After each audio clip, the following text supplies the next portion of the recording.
Right, so it should start the recording.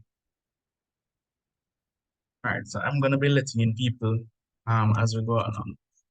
All right, so the first module, gathering and processing information. All right, so someone asked, will this be recorded? Okay, so let me address those questions. Everything here, including the recording, the document, everything that we go through today, all of that will be shared with you afterwards. So New Jamaica um, will put it up wherever. I don't know what they're going to put it, like YouTube or wherever else. But don't worry about it. Everything that you see here will be shared with you. All right. So we're just going to go through. You take your notes. You can record whatever. Don't worry about it. Let's just focus on what's going on right here. All right. So gathering and processing information. This first module really deals with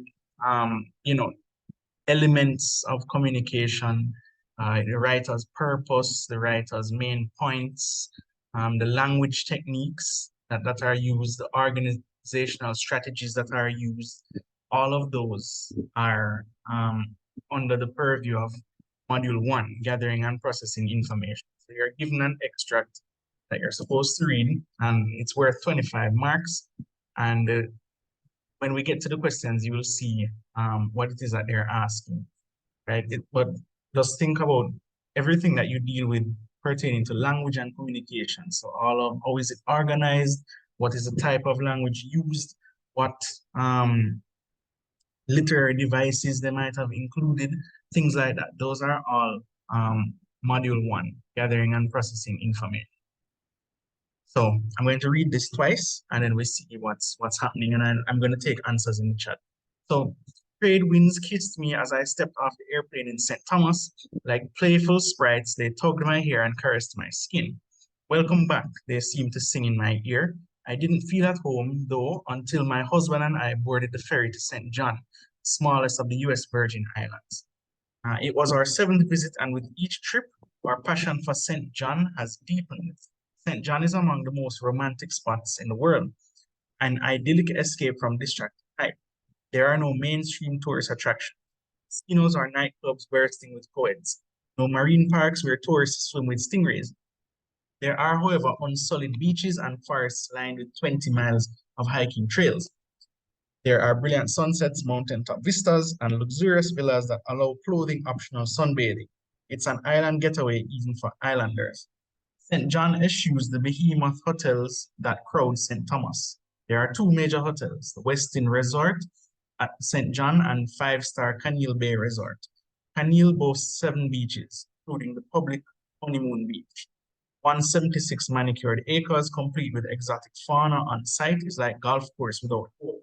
It's worth a visit. Canil Bay was founded by Lawrence Rockefeller, who stumbled on this island during a 1952 sailing ship. Back then, 85% of the island was a jungle. Rockefeller purchased the property, which in 1956 he gave to the Jackson Hole Preserve, a non-profit foundation. Unspoiled Island is a magnet for nature lovers. For those so inclined, there are 2 main campgrounds: the National Park's operation in Cinnamon Bay and the Maho Bay camps. We, however, prefer the villas that dot St. John's hillsides. Many sit 800 feet above sea level, offering the perfect vantage point for breathtaking sunsets. Driving is an adventure, but Jeeps, US $390 weekly, are a great way to go. We stopped frequently for 4-footed pedestrians, cluster on mountain roads, pausing to nibble fronds. Bull and his harem command the right of way. At one point, a wild donkey and an egret crossed one way while a goat went another. This is an island where beautiful beaches are strung out like pearls on a chain, one gem after another. Among the most private locations is tiny Jumbi Beach. Jumbi, an African word meaning spiritual, supernatural being, earned its name after the 1733 slave rebellion, when slaves committed suicide off its cliffs. At the end of a long day of touring, St. John offers a veritable buffet of romantic dining spots. Right? Right. So that is taken from an Island Life magazine issue number 3, 2001. All right, so the first question is state the writer's main point in no more than 20 words. And they're very strict with that. You're not supposed to really go over. That's why they give you 20 words. Sometimes they say 25. What do you get from this passage? What is the writer trying to, well, not what he's trying to do, but what is he saying? Main thing out of everything.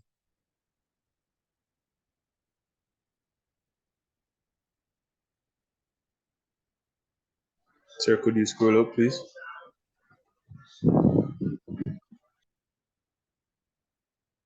right. Yeah, what is the writer's main? After having read this.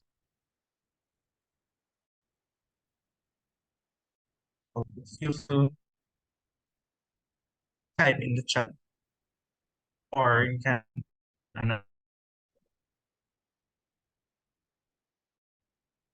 You want me to read it again? Everybody is Yes, good. thanks. Yes, sir. Yes, sir.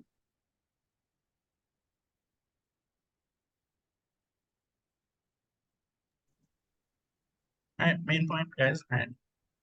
All right, let me read it again. Just so everybody is. I know more persons were joining after. So, trade winds kissed me as I stepped off the airplane in St. Thomas. Like playful sprites, they tugged my hair and caressed my skin. All right, so we're talking about islands in the Caribbean. St. Thomas, St. John, U.S. Virgin Islands. So welcome back, they seemed to sing in my ear. I didn't feel at home though until my husband and I boarded the ferry to St. John, smallest of the Virgin Islands. It was our 7th visit, and with each trip, our passion for St. John deepened. St. John is among the most romantic spots in the world, an idyllic escape from distracting life. There are no mainstream tourist attractions, no casinos or nightclubs bursting with coeds, no marine parks where tourists swim with stingrays. There are, however, unsullied beaches and forests lined with 20 miles of hiking trails.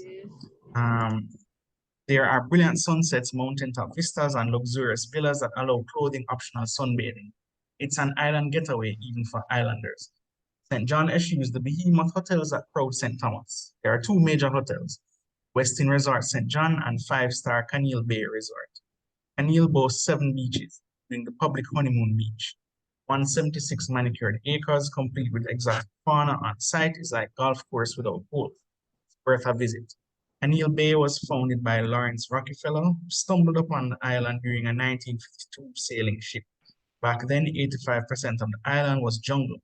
Rockefeller purchased the property, which in 1956 he gave to the Jackson Hole Preserve, a non-profit foundation. Unspoiled Island is a magnet for nature lovers. For those so inclined, there are 2 main campgrounds, National Parks Operation in Sinnoh Bay and the Maho Bay camps. We, however, prefer the villas that dot St. John's hillsides. Many sit 800 feet above sea level, offering the perfect vantage point for breathtaking sunsets. Driving is an adventure, but jeeps are a great way to go. We stop frequently for 4-footed pedestrians. Boats cluster on mountain roads, pausing to nibble fronds. Bull and his harem command the right of way. One point, a wild donkey and an egret crossed one way while a goat went another. This is an island where beautiful beaches are strung out like pearls on a chain, one gem after another. Among the most private locations is tiny Jumbi Beach. Jumbi, an African word meaning supernatural being, earned its name after the 1733 slave rebellion, when slaves committed suicide off its cliffs.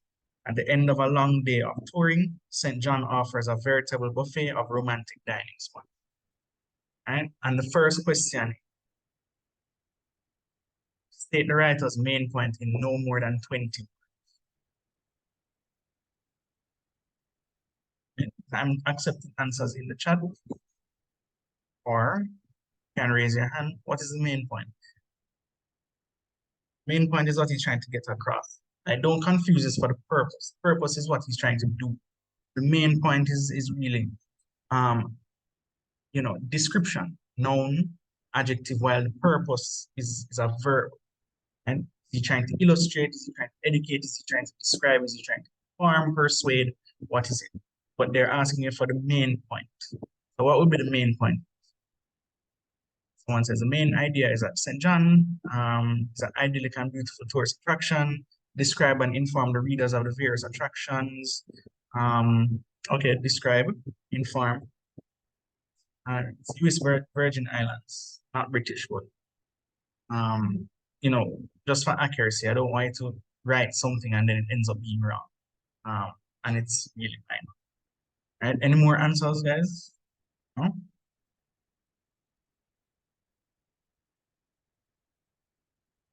right. Main point, I want to as many persons as possible to answer.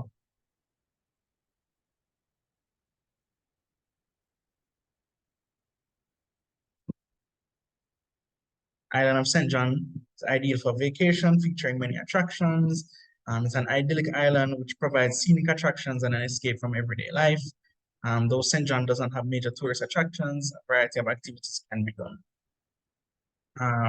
All right, each of those on its own is fine. A combination is probably the best answer.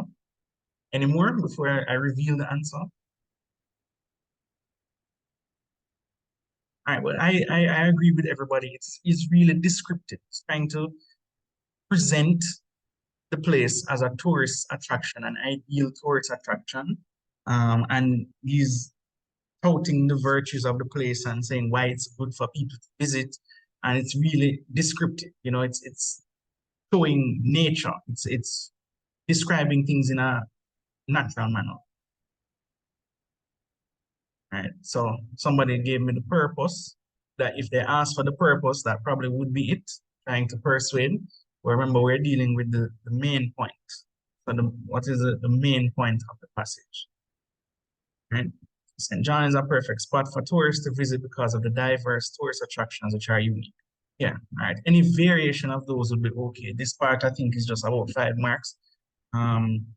They are not going to penalize if it's not word for word for like what they have, but as long as the essence of what you're saying matches up to what they are saying, you should be able to get your mark. So the answer is really the writer highlights the unspoiled beauty of St. John and everything that makes it a perfect getaway from locals, which is not much different from what most of you are saying. It's supposed to describe the place as a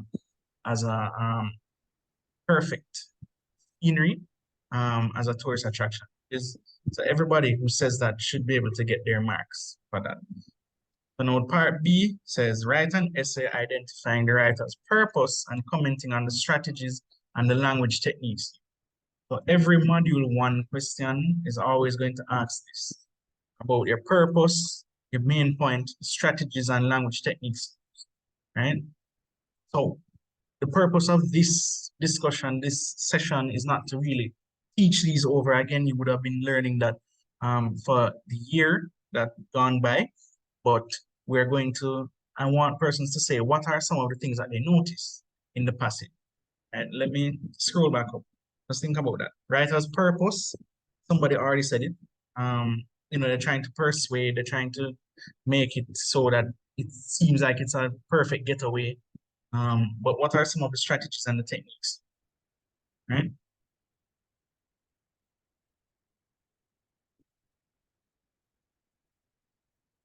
Historical data, statistics.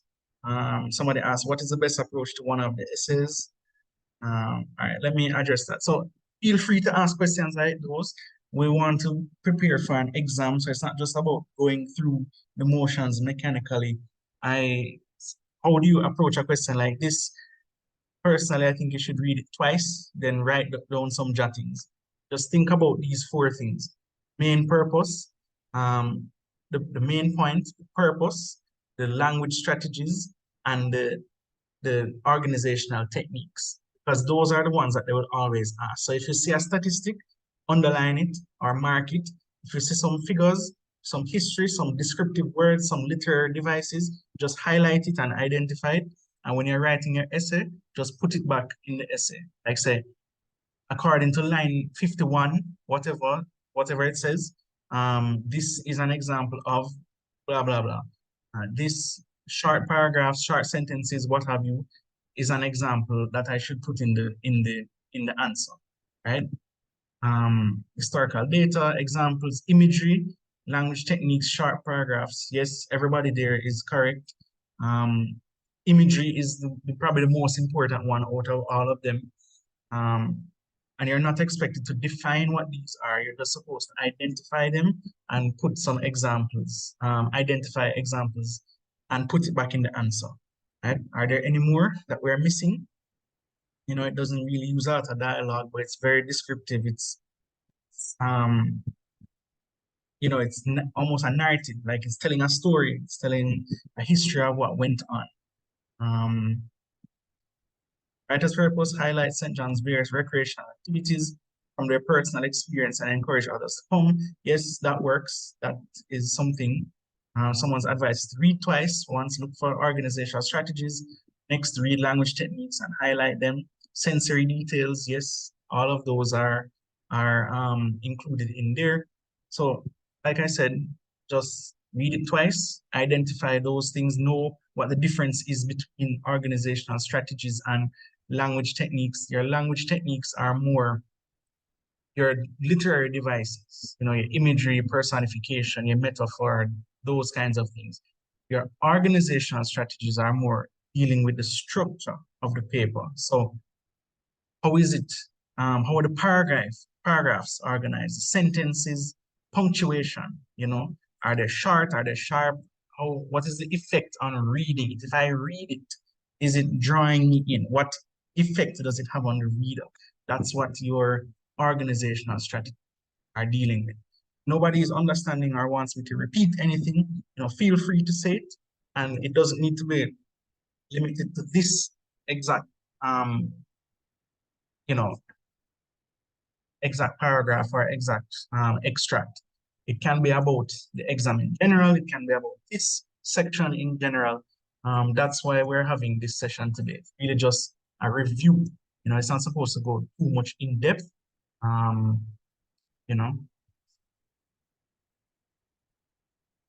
I want to continue to hear the answers, organizational strategies, statistics and historical data. Yeah. Anecdotes, inverted commas, personal experiences. Yes, there are a few inverted commas, not much dialogue in there. There's a lot of statistics, yes, persons can say. All right, let's go to the answer. Remember, I want us to do at least 3 of these, which means we should really take 20 minutes for each of them, and then we take a break. All right? So the writer's purpose is to appeal to nature lovers, to highlight special features of the island of St. John, and it is informative as it provided background information on the island's history and culture. A few persons said that. To appeal to nature lovers, right? It is, some persons also said to persuade or to encourage persons to visit. That works. As long as you can show evidence, it doesn't matter if your answer doesn't match up precisely with what the answer sheet said. So some of the strategies and language techniques that were used in terms of the answer. And like I said, I just want to repeat, this is going to be shared with you afterwards. So there's no need to worry if you miss anything. The recording will be shared. This document will be shared. Everything will be given to you. So some of the strategies and language techniques, the use of short paragraphs and sentences, which we noticed there were like 7 or 8 paragraphs and each of them had maybe two or three sentences. It's effective since it evades confusion by making the extract very easy to read. And the strategy appeals to readers who normally find wordiness very tedious. And given the purpose, which is to describe and to persuade and to inform, you don't want to drag it out into a long narrative. That's not persuasive. Nobody's going to read that and nobody's going to feel encouraged to do what the author is trying to do. The use of many figurative languages, those will always be there. Images, somebody said that. Personification in the first line, trade winds kissed me as I stepped. Similes like playful sprites. And this is an island where beautiful beaches are strung out like pearls on a chain. So the persons who are accustomed to English literature, similes, your metaphors, you know, your personification, your onomatopoeia, those things, your assonance, those things are not things that you forget here. They're very relevant. You just need to look for them and ensure that you find them. Use of emotive words such as tugged, caressed, which appeals to the emotion of readers.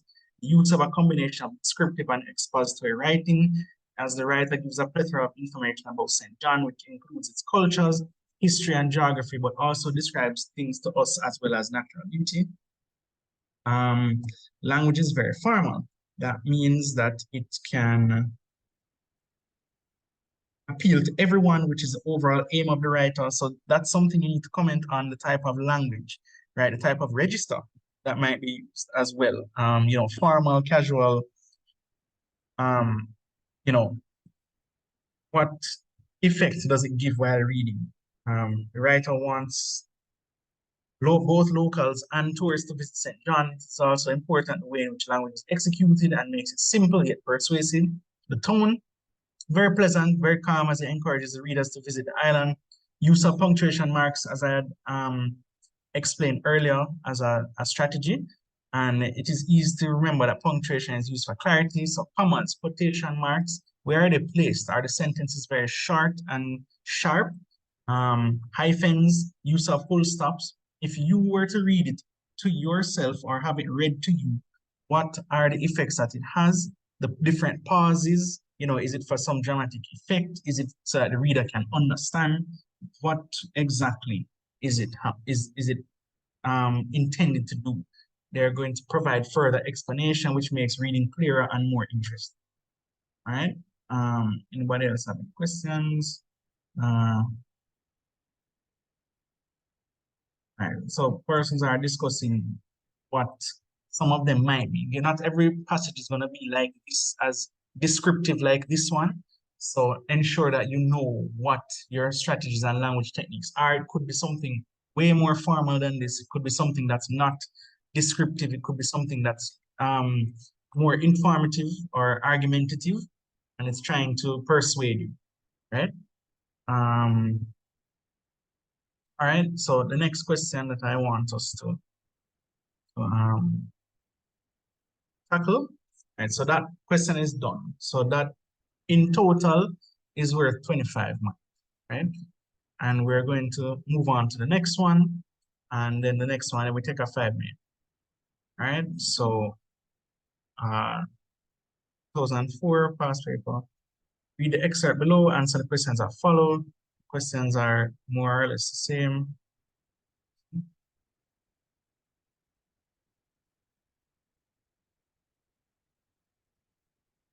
All right, so this one seems more informative, but let us see where it takes us. All right, the person with the raised hand, you can go ahead. Excuse me, sir. How would you conclude everything overall? All right, so how would I conclude everything? Well, after I have gone through what the purpose is, the main point, and the different strategies, I would conclude by saying, what effect does all of this have?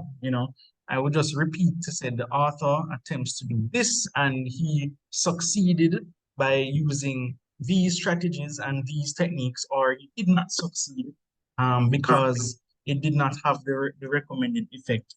Things like that. That's how you would conclude. You just reiterate what was used and if it had its desired effect or not.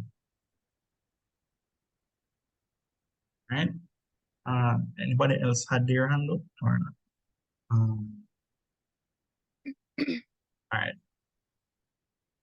So let's move on to the next one very quickly. All right. So the value of taking supplements, vitamins, and minerals is often questioned by many. They often ask, do you really need to take supplements? If you are basically healthy, is there any advantage to taking supplements on a regular basis? And if you develop a disorder or ailment, can you expect supplements to offer any help? General consensus has long been that as long as people who seem healthy eat well enough to avoid specific nutritional deficiencies, they don't need to supplement their diet. Only thing they have to do is consume a diet that meets the recommended daily allowance and other guidelines of vitamins and mineral intake. And therein lies the problem.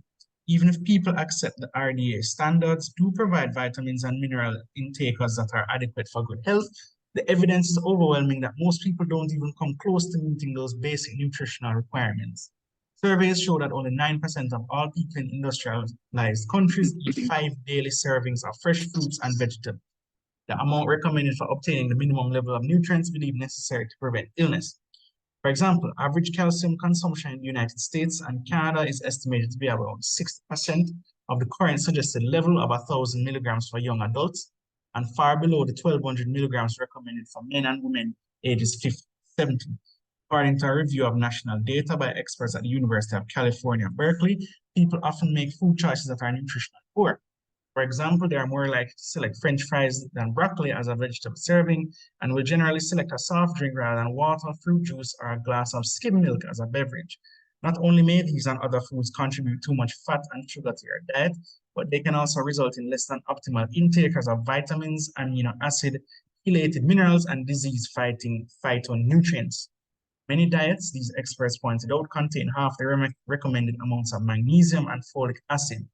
Vitamins A, C, and B6, as well as iron and zinc, are other nutrients that show are at very low levels in most people's diets. Even with the best nutritional planning, it is difficult to maintain a diet that meets the RDAs for all nutrients. For example, vegetarians who as a group are healthier than meat eaters may still be deficient in some nutrients such as iron, calcium, and vitamin B12. And most people who want to maintain a healthy low-fat diet will have a problem obtaining the recommended amounts of vitamin E from their food alone because so many food sources for vitamin E are high in fat.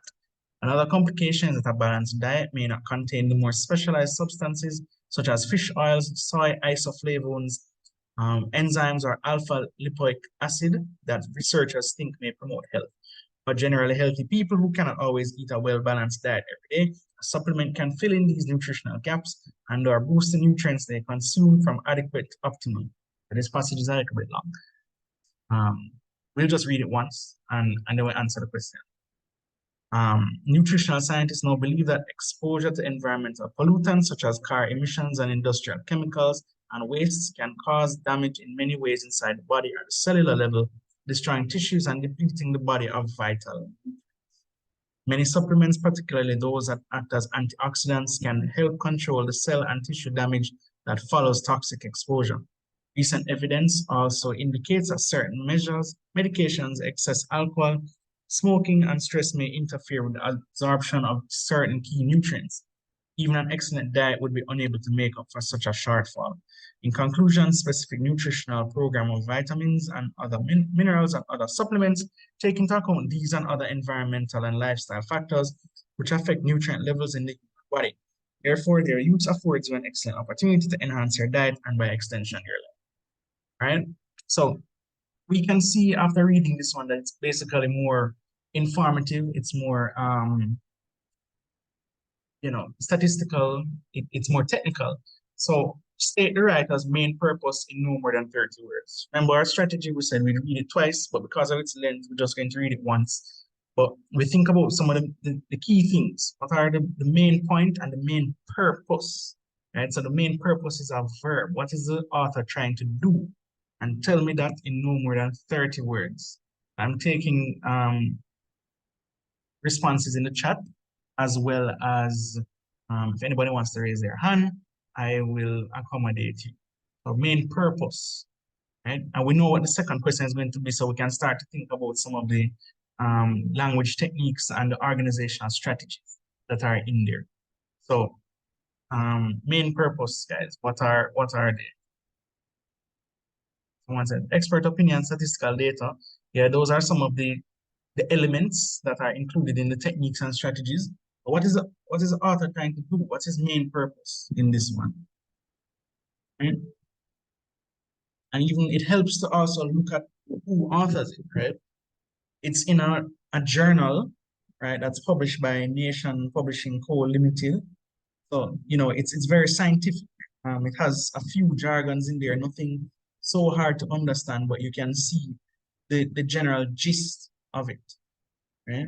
So let me hear the answers. Main purpose is to educate the reader on the uses of supplements, inform the audience about how supplements are important to one's health. Short paragraphs, yeah. More about the benefits that vitamins provide to your overall health. Right, the value of taking supplements, vitamins, minerals, and it showed why. Anything else? Are we all on the same page, or is there another type of answer that we are missing? short paragraph and sentences, proper use of punctuation, examples. Main purpose is to inform readers on the value of taking supplements and minerals. Since the Industrial Revolution, the modern diet is still inadequate. Supplements should be implemented. All right. All right. Everybody seems to get the gist. Let's just look at what they have as the answer, and then we'll move to the next part of the question. This is the writer addresses the importance of taking supplements. You know, as everybody has said, people who eat well or even vegetarians who have deficiencies and may need additional supplements. A balanced diet can extend life. So that part is also important. So it's not just, remember, they give you 30 words. So it's not just for you to state. The author is trying to tell us the importance of taking supplements. You have to add on a little bit to that, you know, because it's a very long extract. So they wanted to just put on a few more things, quantify your answer. Inform the reader on the uses of supplements and the environmental factors that can impact nutrient levels in the body. Yes. Organizational strategies, short paragraphs, expert authority, appeal to logos. Yeah, all of that is correct. Everybody is on the same page. So let's move on to the next part of the question, which most of you can predict already. All right, so it says write an essay of no more than 500 words, and usually that's the limit. If they don't state it, they don't want you to really write more than that. So write an essay of no more than 500 words in which you include reference to the following: the writer's purpose, right? The writer's purpose as followed. He kind of basically went through that. Outline the importance of nutrients that the bodies need, state why our bodies need supplements, even though we maybe try to eat healthy. Point out that supplements ensures our bodies get the nutrients we need, whether we are busy or generally eat unhealthy foods. You know, because that's the main reason people take vitamins anyway. They eat regularly, they might not be able to catch everything.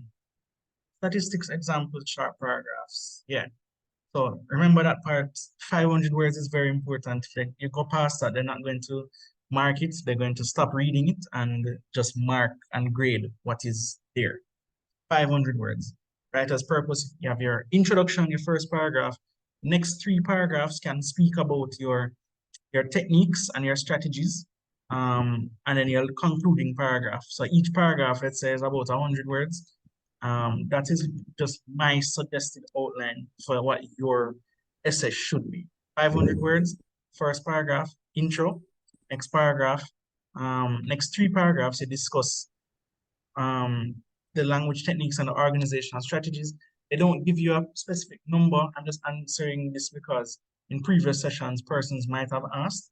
They don't give you a specific number that you need to include, but try to find, you know, 3 of each would be good to identify it, and you get your marks by just saying it and then identifying it in the passage and then giving it in the answer. All right? Yeah. Okay. All right, so the strategies and language techniques used, we did say that they would ask that. So short sentences and short paragraphs, which is what we said. Good writers know the ways in which pieces of writing are presented, such as how a reader looks at it. Just looking at the extract, readers are willing to read it because it does not look long. It doesn't look long because it has been separated into maybe 1 or 2 sentences, one after the other. So it's not long, excessive paragraphs with 10 or more sentences. So it made it more readable. So the paragraphs bring interest to one's writing before it is even read, and it helps avoid tediousness as many writers unconsciously create their writings. There was the use of many persuasive techniques. One was rhetorical question that was at the very beginning. The questions make the readers willing to read more and add to the persuasive tone throughout the extract. The writer wants you to start taking supplements. How is he going to do that? He wants to inform you of the advantages and persuade you as well. I don't know if anybody mentioned that it's persuasive, but it's somewhat intended to be. It provides facts to back up claims, and it gives data. Some person said expert opinion and, you know, authoritative sources that tell you this person from this university says yes, they recommend this, blah, blah, blah. There's also the use of statistics. One should also mention the fact that the writer gives examples, backup claims, right? Loaded and emotive words, use of punctuation marks, such as No. commas, question marks, and the correct use of full stops, which brings clarity through the entire extract. It adds to the evading of tedious, right? So person loaded and emotive words which appeals to the emotion.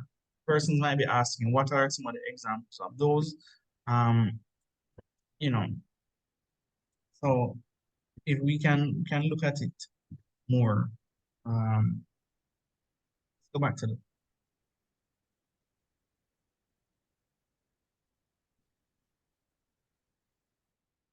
right. So the rhetorical questions are there. Do you really need to take supplements? If you're healthy, is there an advantage taking supplements on a regular basis? If you develop an ailment, can you expect any help? Right? And then it continues to give statistics and data, and authoritative sources and what have you, right? And then it goes on to explain and so on. It says, even though most people who want to maintain a healthy low-fat diet will have a problem, another complication for generally healthy people who cannot always eat a balanced diet, it's telling you the advantages of supplements, and then other reasons why people who maintain good eating habits might benefit from supplements. So all of those combine to tell the reader, um, they're supposed to persuade the reader that what are you're supposed to take supplements. At the end of it, you're not supposed to really have any question. Let me look at some of the answers or persons are having discussion. Right? If you don't specify how much organizational strategies and language techniques, how much should you use? Like I said, 3 is a good age. So yeah, 3 of each if you can find it, or if you can just find 3 of either strategies and language techniques and you are able to explain it at length, then you will be able to get air marks there. So now the next part of the question asks appropriateness of tone and register use. So that is always an additional question at the end that's probably worth maybe about 5 marks. They literally just say, is it suitable? Why or why not? Remember the first example I said at the conclusion, you should say if the author achieved his purpose and why or how, then this is basically the question that's asked. Appropriateness of the tone and the register used. Was it appropriate for this particular piece of writing? Yes. If yes, how? If no, how? That's what you're supposed to say. I think the answer for that is yes. It was appropriate because it's very formal and persuasive, and the tone was very pleasant, right? So let's read what their answer says. So their answer says the writer uses a formal register throughout the extract, and the tone is very conversational, suggests that you can actually think you're talking to a person who has this information. You realize how they're asking questions rhetorically. So it's like they basically want you to participate. What does this suggest? It might appeal to readers as the language is formal and very simple, thus making it very easy to read. Though this is true, it adds to the seriousness of the passage. So it's not a informal discourse, right? It's literally a formal passage that is supposed to just state the facts and persuade you as to why you should do this or not do this. So that's all they're asking to comment on. That part alone is probably just worth 5 marks, right? Are there any questions on this one? And we'll go to the next one. Maybe we can take 15 minutes and then we'll take a 5-minute break and we'll move on to the second one, the second module, right? Um, Sometimes I ask for credibility. Yeah, I mean, if you point out who the statistics are coming from, where are the exact authoritative sources, then you're able to see. All right, so any more questions on this one before I move on, or is everybody? Remember, it doesn't have to be about this. Remember, I know your exam is next week, so now is the time to actually, get everything out there, any questions about this paper itself, um, anything.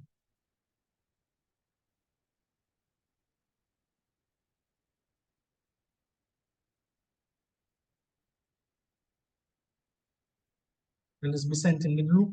Well, it will be disseminated to everybody, so there's no need to worry. This recording, this paper, these answers, everything will be sent. So if you don't miss anything, you don't have to worry about it. Right?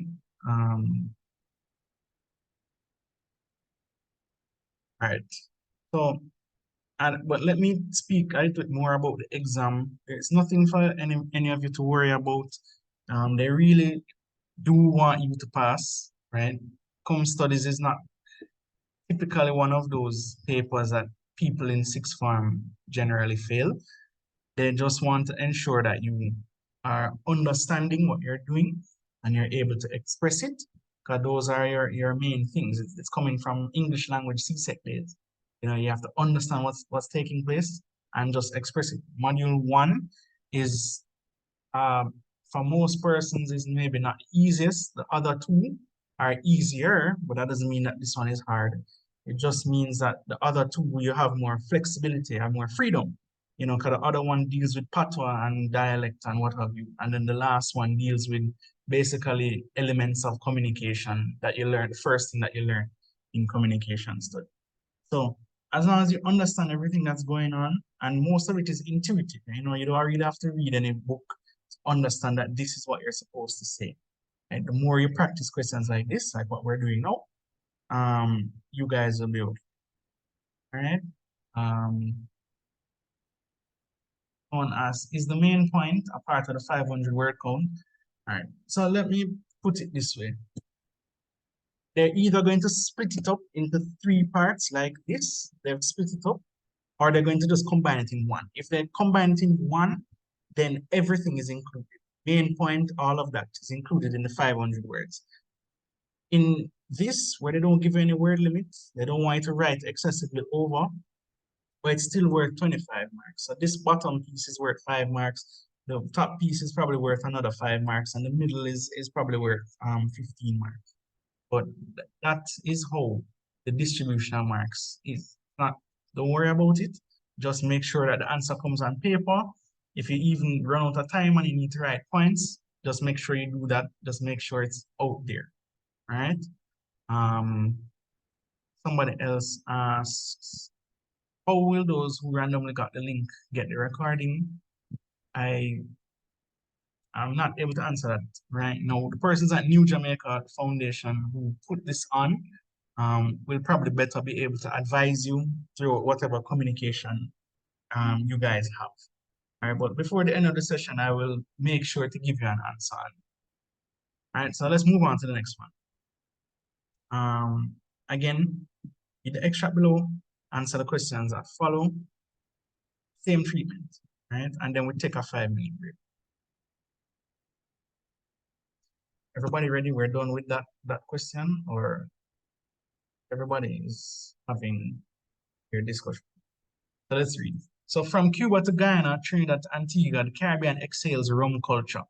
These are the islands of the spirit's birth and history of rum, a story of sugar plantations, slavery, emancipation, ultimately international appreciation, shadows our own. Some of us, following centuries of rum bullion exposure, have become rum snobs, aghast should anything but white rum be used to make cocktails. This rum elite fearsomely knowledgeable when it comes to flavors and aromas, distillation techniques, and secrets of blending, also knows that rum can be a remarkable storyteller. And these experts say no rum story is older than that of Barbados, where the Mount Gay distillery has documentary evidence to back up its claim to be the world's oldest surviving rum maker, 300 years old and counting. Many historians believe this estimate to be a touch conservative, pointing out that Bajan rum was created long before. Nonetheless, the legal deed dated 20th of February 1703, complete with darkened dog-eared edges, is the world's oldest proof of rum production, listing the equipment found on the Mount Gay estate at the time. 2 stone windmills, 1 boiling house with 7 coppers, 1 curing house, and 1 still house. Originally called Mount Gilboa, the estate comprised several separate plantations in the northern parish of St. Lucie. The name Mount Gay appeared later to honor Sir John Gay Alleyne, an 18th century aristocrat who managed a 280-acre estate until his death in 1801. The 19th century, as the plantation grew in size, it passed from the ironically named Sower family to the Thornhills. But it wasn't until 1918 when an astute businessman by the name of Aubrey Fitzobert Ward bought the now 372-acre Mount Gay estate that Mount Gay Rum, as we know it today, really began its ascendance into international drinking club. When Ward purchased the NES coffee still in UK, permitting a single or continuous distillation process, as opposed to the double distillation process of pot still, he revolutionized the quantity and quality of rum being produced. Shortly afterwards, Mount Gay moved its operations to Bridgetown, where the rum produced at the distillery in St. Lucie was aged in Kentucky white oak casks, blended and finally bottled. Today, the Ward family continues to be involved with Mount Gay rum distilleries, the majority interest in which was acquired by the Remy Cointreau Group in 1989. So this was published in the Caribbean Beat, which is a magazine, a travel magazine. You know, Rum Tales talking about history and what have you. So I'm not going to read it again because we're basically get the gist of everything. So I want to hear, what are the main points? What is the purpose? And start thinking about language strategies, organizational techniques, the tone, the register. Did the author achieve his purpose and how? So you realize it's very short. It's very,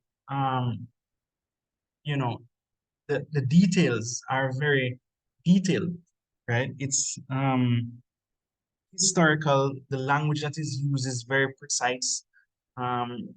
Short sentences really drag you in, and it's very descriptive, right? I don't know if anybody else shares those observations.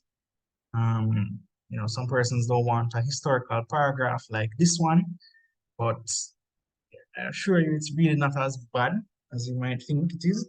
So I want to hear some of the answers before we move on to the answer itself. Main point. So that's first question. Say the writer's main point in no more than 30 words. Any ideas?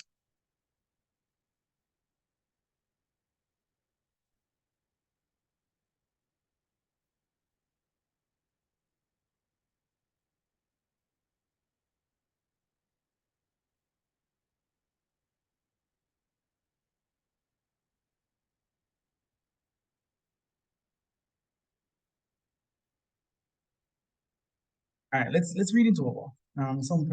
It might be a little hard given the history and stuff, but it's short enough, so let's just read it and think about the main points in the meantime. So from Cuba to Guyana, Trinidad to Antigua, the Caribbean exhales rum culture. These are the islands of the spirit's birth and history of rum. Story of plantations, sugar plantations, slavery, emancipation, and ultimately international appreciation shadows our own. Some of us, following centuries of rum bullion exposure, have become rum snobs. Aghast should anything but white rum be used to make cocktails. This rum elite, fearsomely knowledgeable when it comes to flavors and aromas, distillation techniques, and secrets of blending, also knows that rum can be a remarkable storyteller. And these experts say no rum story is older than that of Barbados, where the Mount Gay distillery has documentary evidence to back up its claim to be the world's oldest surviving rum maker, 300 years old and counting. Many historians believe this estimate to be a touch conservative, pointing out that Bajan rum was created long before. Nonetheless, the legal deed dated 20th of February 1703, complete with age-darkened dog-eared edges, so that's descriptive, age-darkened dog-eared edges, the world's oldest proof of rum production, listing the equipment found on the Mount Gay estate at the time. 2 stone windmills, 1 boiling house with 7 coppers, 1 curing house, and 1 still house.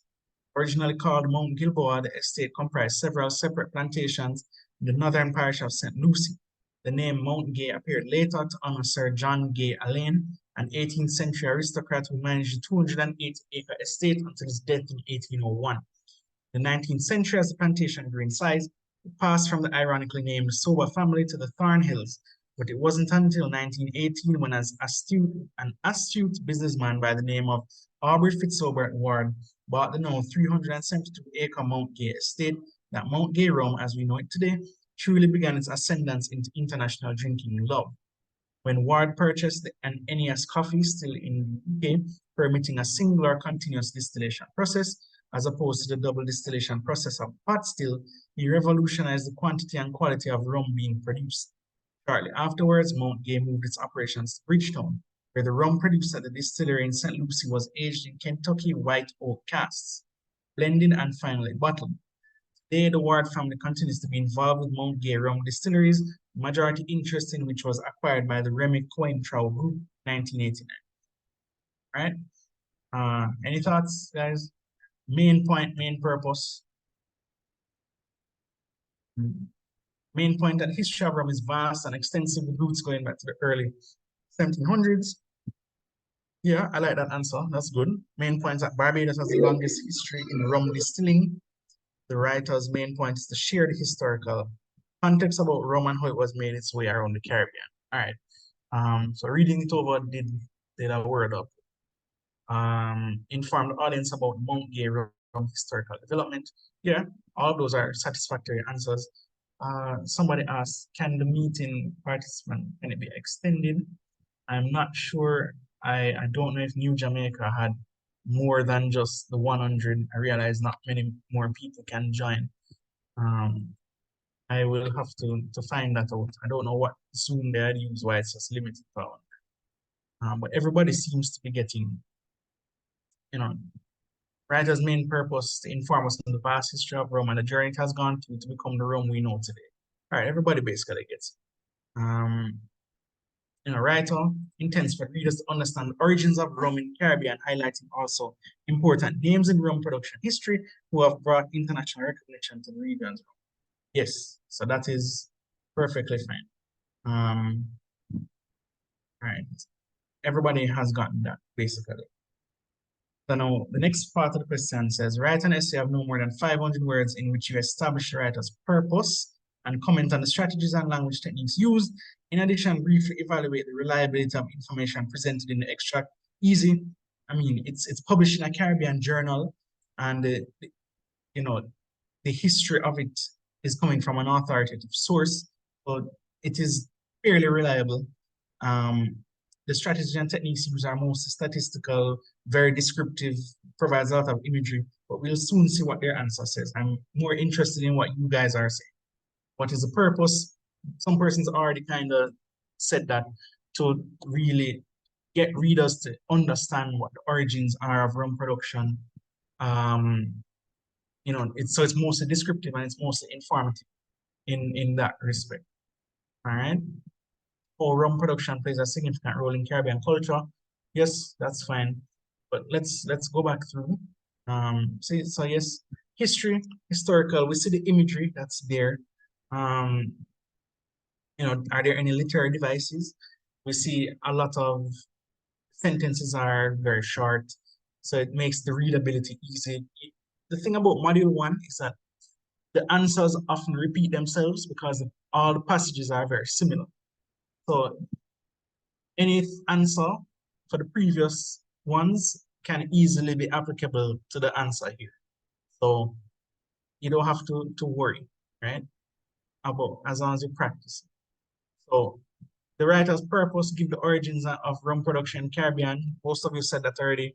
Provide arguments and prove that may question what the historian says the origin of rum. It's basically clarifying, because a lot of people don't really know what the exact origin is. So he's clarifying what it might be.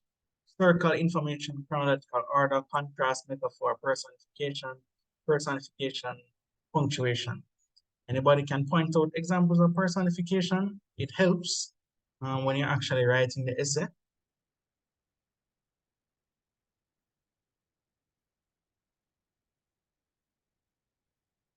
Now, we don't have to do that right now, but let us continue.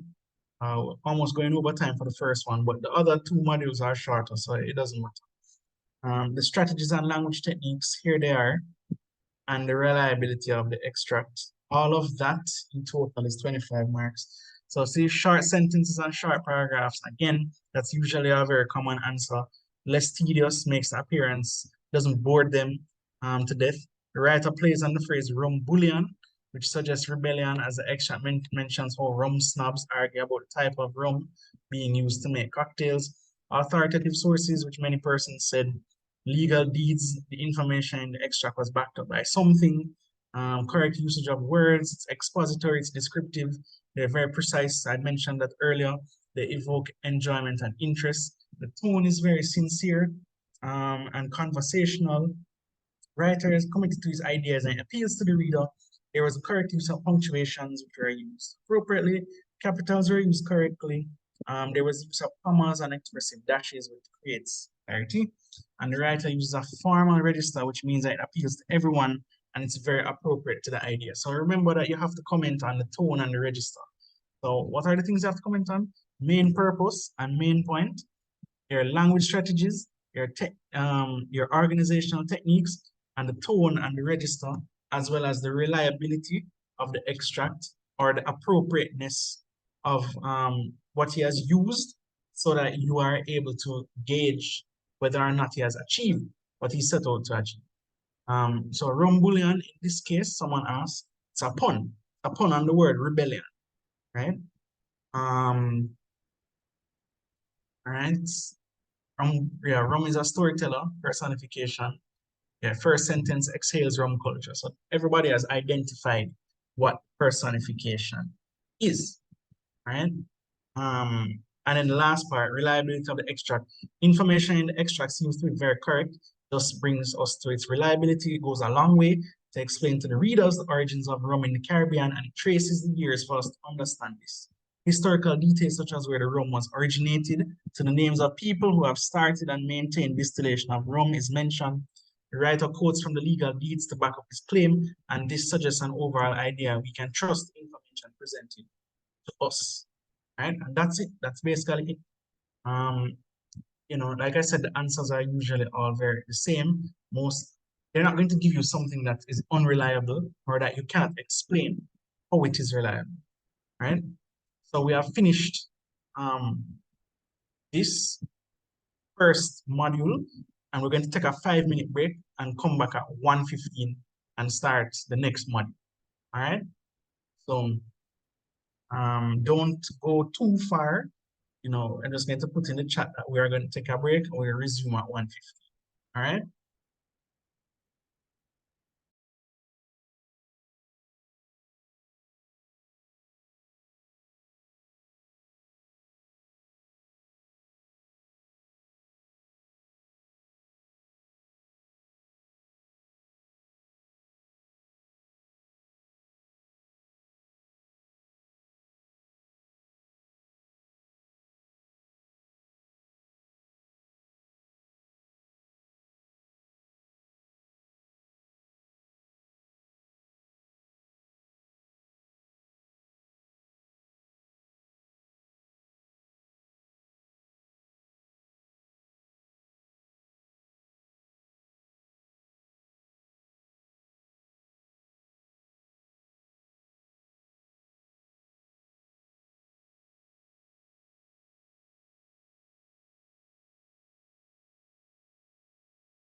All right, so welcome back, guys. We're ready to start the second hour.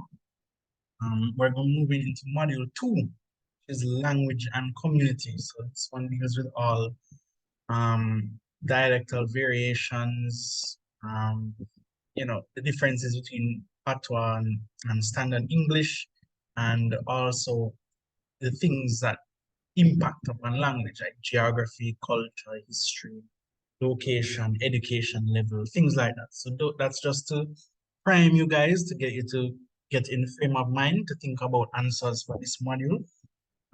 But I just want to address a few things in the chat, housekeeping matters. So person asked, we're going to post a document in the chat are working any of the newer papers.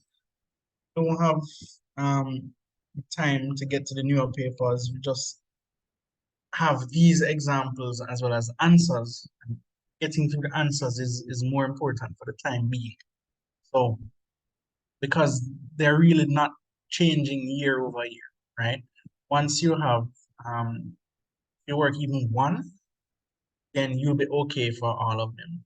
So, on the point of the papers, so this recording, these papers, everything will be shared by New Jamaica, right? I don't have the details of where that exactly is, but the persons organized this marathon session are the ones who deal with those administrative stuff.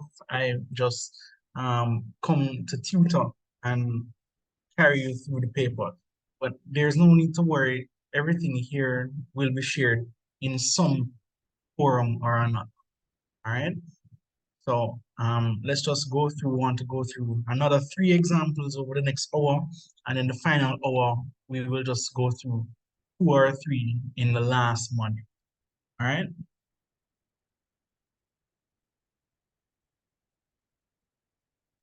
Yeah. All right. Thanks for that.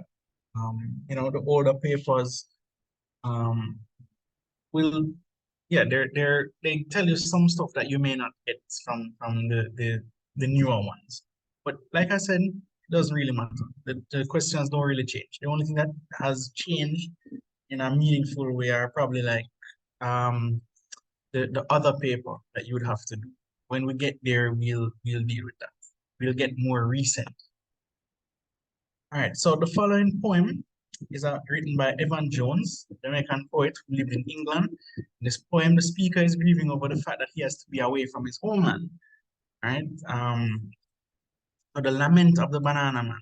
It's also called the Song of the Banana Man. It's a very popular poem in Jamaican historical context. So now he says, "Girl, I'm telling you, I'm tired for true. Tired of England, tired of you. But I can't go back to Jamaica. No, I'm here in England. I'm drawing pay. I go to the underground every day." So just for context, underground there in England, in London, that's actually a train. So that's what he means by go to the underground every day. So 8 hours is all, half hour for lunch. My uniform's free and my ticket punch. Punching tickets not hard to do. He works underground at the train station where he has to punch people's tickets to go on the train and off and whatnot. So that's his job, just to give you some background. So when I'm tired of punching, I let them through. I get a paid holiday once a year. Old age and sickness can't touch me here. I have a room on my own and an iron bed. Dunlop pillow under my head. A Murphy Richards to warm the air. A Formica table and easy chair. I have summer clothes and winter clothes and paper kerchiefs to blow my nose. My yoke is easy, my burden is light. I know a place I can go to any night. This place, England, I'm not complaining. Cold if it raining, it raining. I don't mind if it's mostly night. There's always inside or the sodium light. Sodium light, those older incandescent bulbs that appear yellow, those are the sodium light. I don't mind white people staring at me. They don't want me here. Don't is their country. You won't catch me bawling any homesick tears. I don't see Jamaica for 1,000 years. Girl, I'm telling you, I'm tired for true. Tired of England, tired of you. I can't go back to Jamaica now, but I'd want to die there anyhow. All right, so this poem was written way back, right? In the 1950s is thereabout. See? It was just published later in 1980. It's a newer version of a long time poem in the 40s, 50s, 60s England, when you had a lot of people migrating from England, from Jamaica to England. Louise Bennett called it colonization in reverse.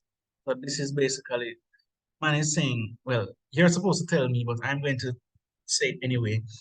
You you immigrate to England to work, and those persons don't, even though life is harsh over there, they don't want to come back to Jamaica. They just want to come back to Jamaica to retire and die, which is what a lot of the older generation from that era did, right? Just to give you the historical context of what the poem means, so we're better able to answer the questions. So he's grieving over the fact that he has to be away from his homeland, but he can't go back because there's no opportunities in Jamaica for him, which is why you leave to go to England in the first place, right? So that is you know, me select Basile, Caribbean Creole, Windrush. Yeah, somebody mentioned Windrush. That's exactly what the era in which it was written. Song of the Banana Man. Yeah. So in an essay of about 500 words, right? So we're writing continuous prose, and we are supposed to discuss A, the factors that may have led to the speaker to use a mixture of English and Jamaican Creole features in the lament. So what are some of those factors? You know, we talk about linguistic factors, we talk about non-linguistic factors. In this case, it's probably mostly non-linguistic, but I'm interested to hear your answers. Any thoughts, guys? The factors that may have led the speaker to use a mixture of English and Jamaican Creole features in his lament? Before I go to the answer, no? Educational, situational, emotional state, yes. Anything else? All right, so let's just move to the answer then and discuss it. So, speaker is showing appreciation for both countries and showing that both languages are acceptable. Anybody agrees with that, or they have a different answer? So the process of interculturation, as the speaker suggests, he's homesick. That must suggest that he has been in England for quite some time. As such, it may be that over time he had acquired some attributes of the way they speak during socialization, and it may be because he's not a person of the upper class. So we're talking about non-linguistic factors here. So we're talking about his cultural background, his geographical location, you know, the fact that he had to assimilate when he went to England. And so his English is not going to sound totally English or totally broken. It's somewhere in between patois and standard English. So he has been in England for quite some time. He has acquired some of the attributes. Like even you can see, let's go back to it, right? Based on when you read it, it doesn't sound like complete patois, but it sounds based on where the letters are omitted.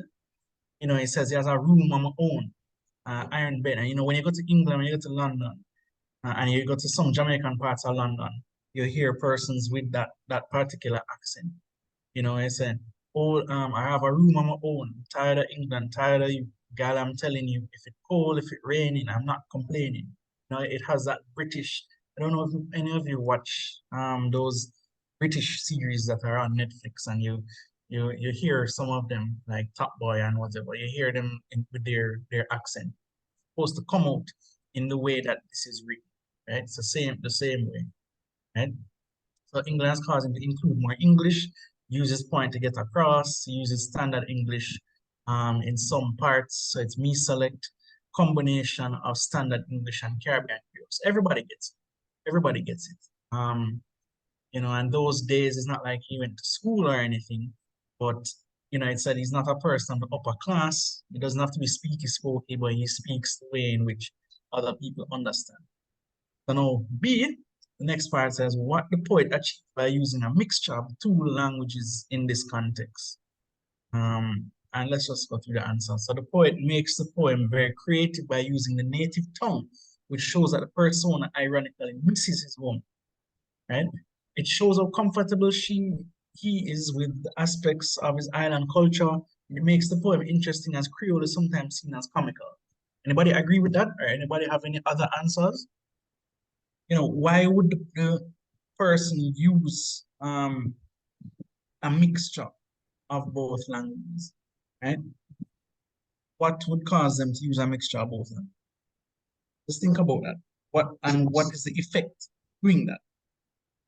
He says he makes it creative, which is true, because you wouldn't write a poem in complete standard English and expect to get certain reactions. It doesn't evoke certain emotions to do that by just saying, like you're writing Shakespeare as opposed to Louise Bennet. And it shows how comfortable the person is with writing patois. Yeah, it happens a lot, especially in Britain. In England, when you're in certain parts of London that are dominated by Jamaicans, you talk like Jamaicans, you talk like a yardie, right? They call them yardies. And then they also, but when you go everywhere else, when you're around more white people, you kind of have to adjust and change back to English language. You call that, there's a process for that. What do you call it? Code switching.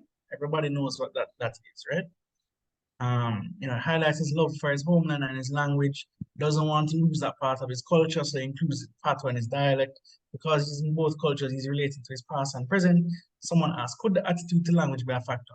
Yeah, attitude to language in this case, he's not denigrating his language, he's not ashamed of his language, he's using it proudly and using it in very situational terms. Shows his roots and relations to both countries, and he has an appreciation. So we kind of all get that. We're on the same page where that's concerned, right?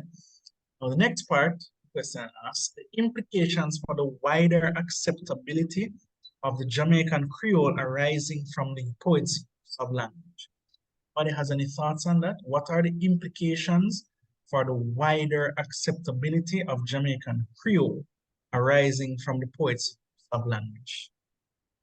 Anybody? I want to hear your answers. Implication for the acceptability. Do you think that him using Jamaican Creole is likely to make other people want to use it as well? Does it make it acceptable?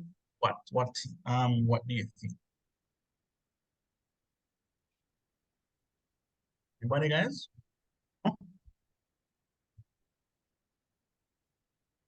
All right, let's move to the answer then, so that you get an idea of what you're saying.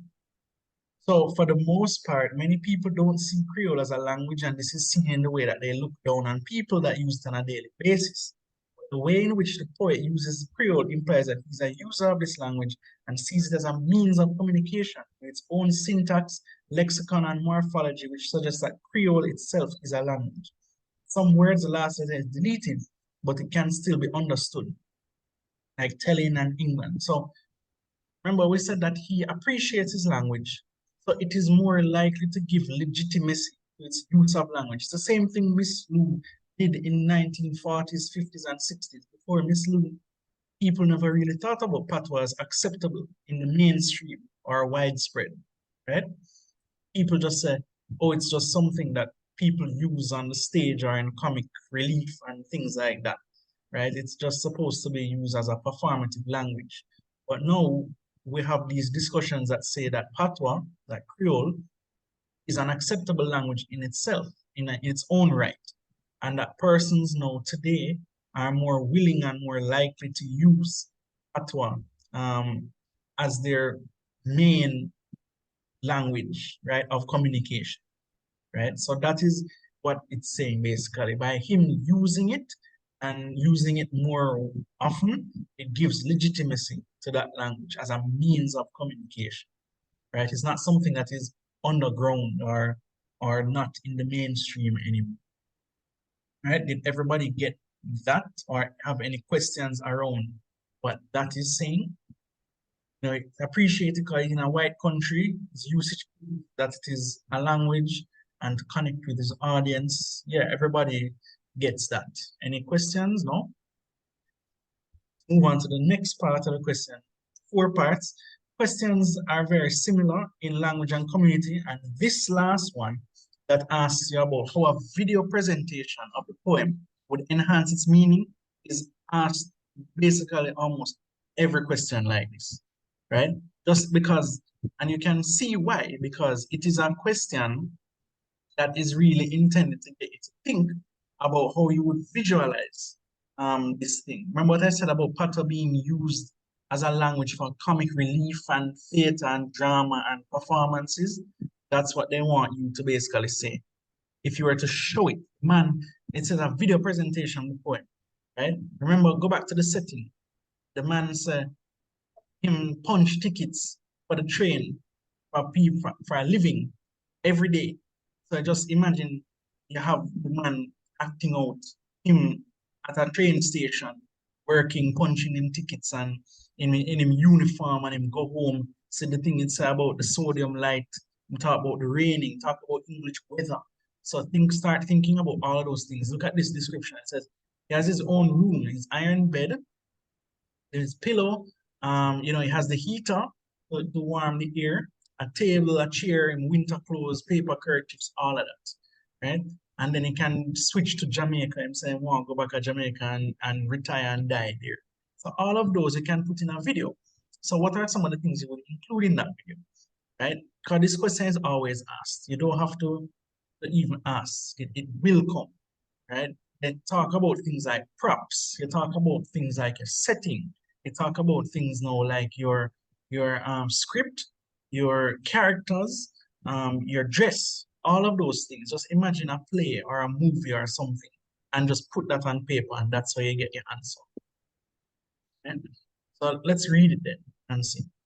So a video presentation would highlight the speaker's expression. That's another thing. Like his gesticulations, he's not just talking, he's mumbling to himself. He might be using his hands. He might be doing all sorts of stuff as he uses two languages. Maybe one would be more expressive and this would be evident in his expressions. The words would be heard clearly, creating a striking difference between Creole and standard English. Lighting is also good. Sounds, conveying how the writer feels as he speaks, that the lighting could reflect his expressions and his mood.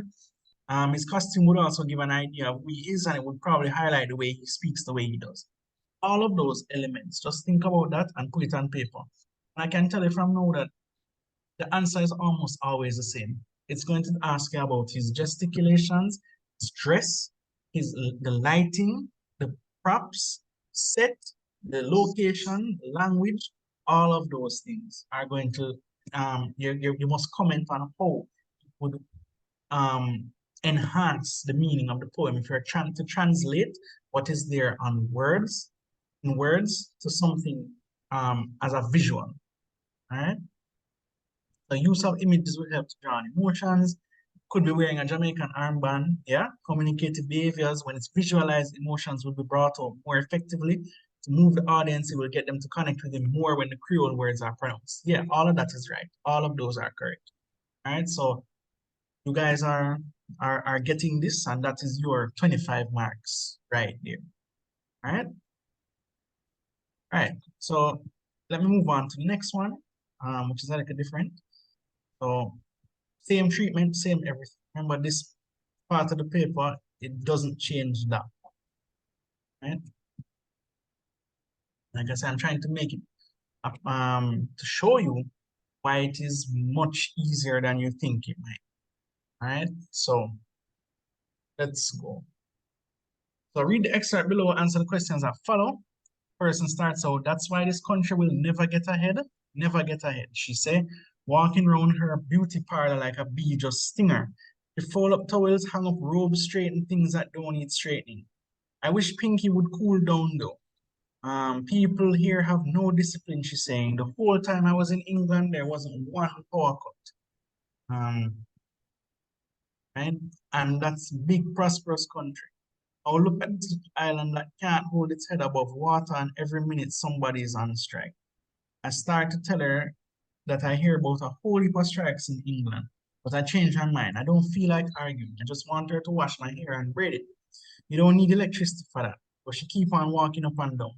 It's getting on my nerves now. Why she have to criticize the island so much when it's the only place we have for ourselves? I say, look, Pinky, you can wash my hair. At least some sunshine coming in so you can see what you're doing. Tell you the truth, Miss Daisy, I don't feel like doing any work today. Last time I see Pinky, she's shining like a morning star. Guess what, Miss Daisy? Guess what? I can't believe it, she thought. The English accent gone clean. What? I say, what? I get visa to go to America. I go to the embassy from 5 o'clock this morning, stand up 3 hours in line before it open. And when I tell I go visit a cousin who getting married, he never asks me. I just stamp multiple indefinite in the passport. It's gone, you know. First plane I can get on. Too hot here, Miss Daisy. Too hot. Can't stand sun. Can't stand sun. Now, how you want to hear done today? All right. So everybody gets the gist of the story, or you want me to read it again? Maybe I can probably read it again. But we can see that it's a little different from the first one. The first one is basically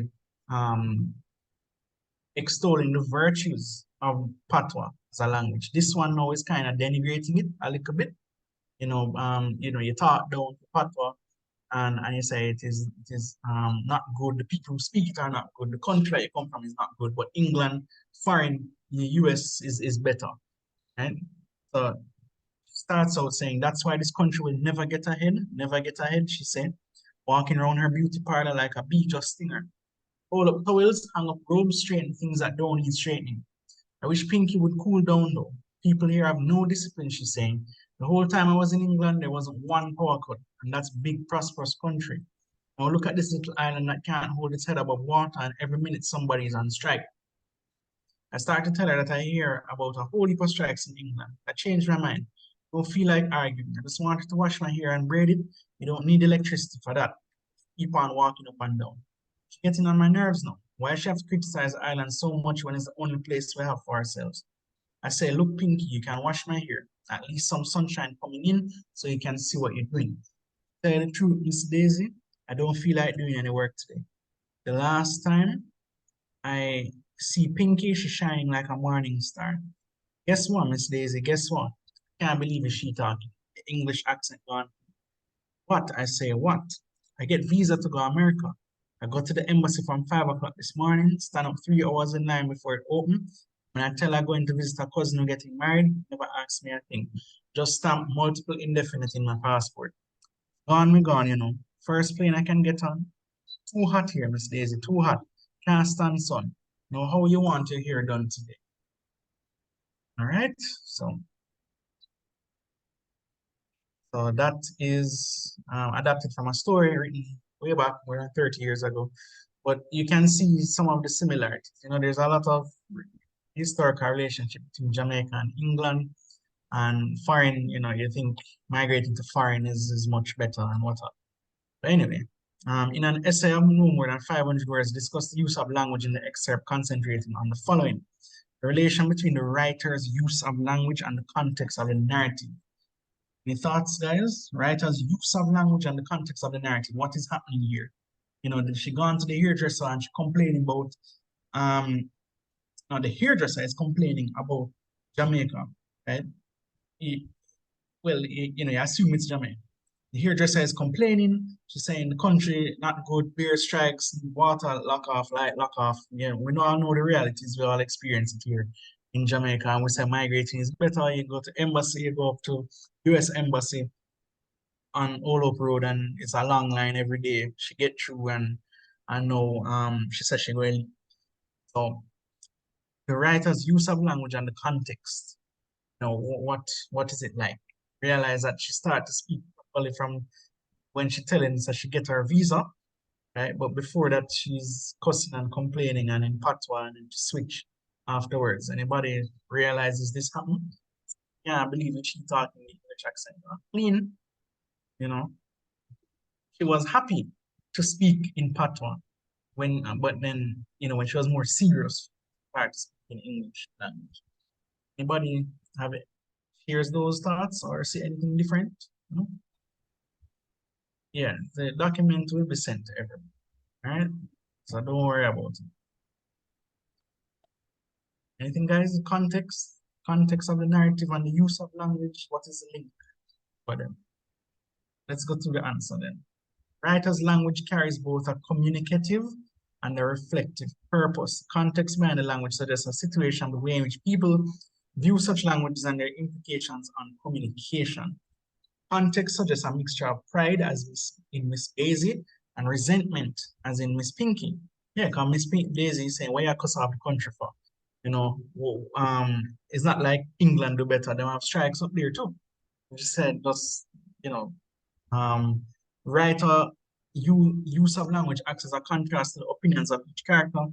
Pinky, as she uses her language as a reflection of what she sees as a civilized country, she views Creole as shameful, and this is seen in her behavior. But for Miss Daisy, language is important as it's enforced by her thing of it as the only thing they have, right? Everybody gets that?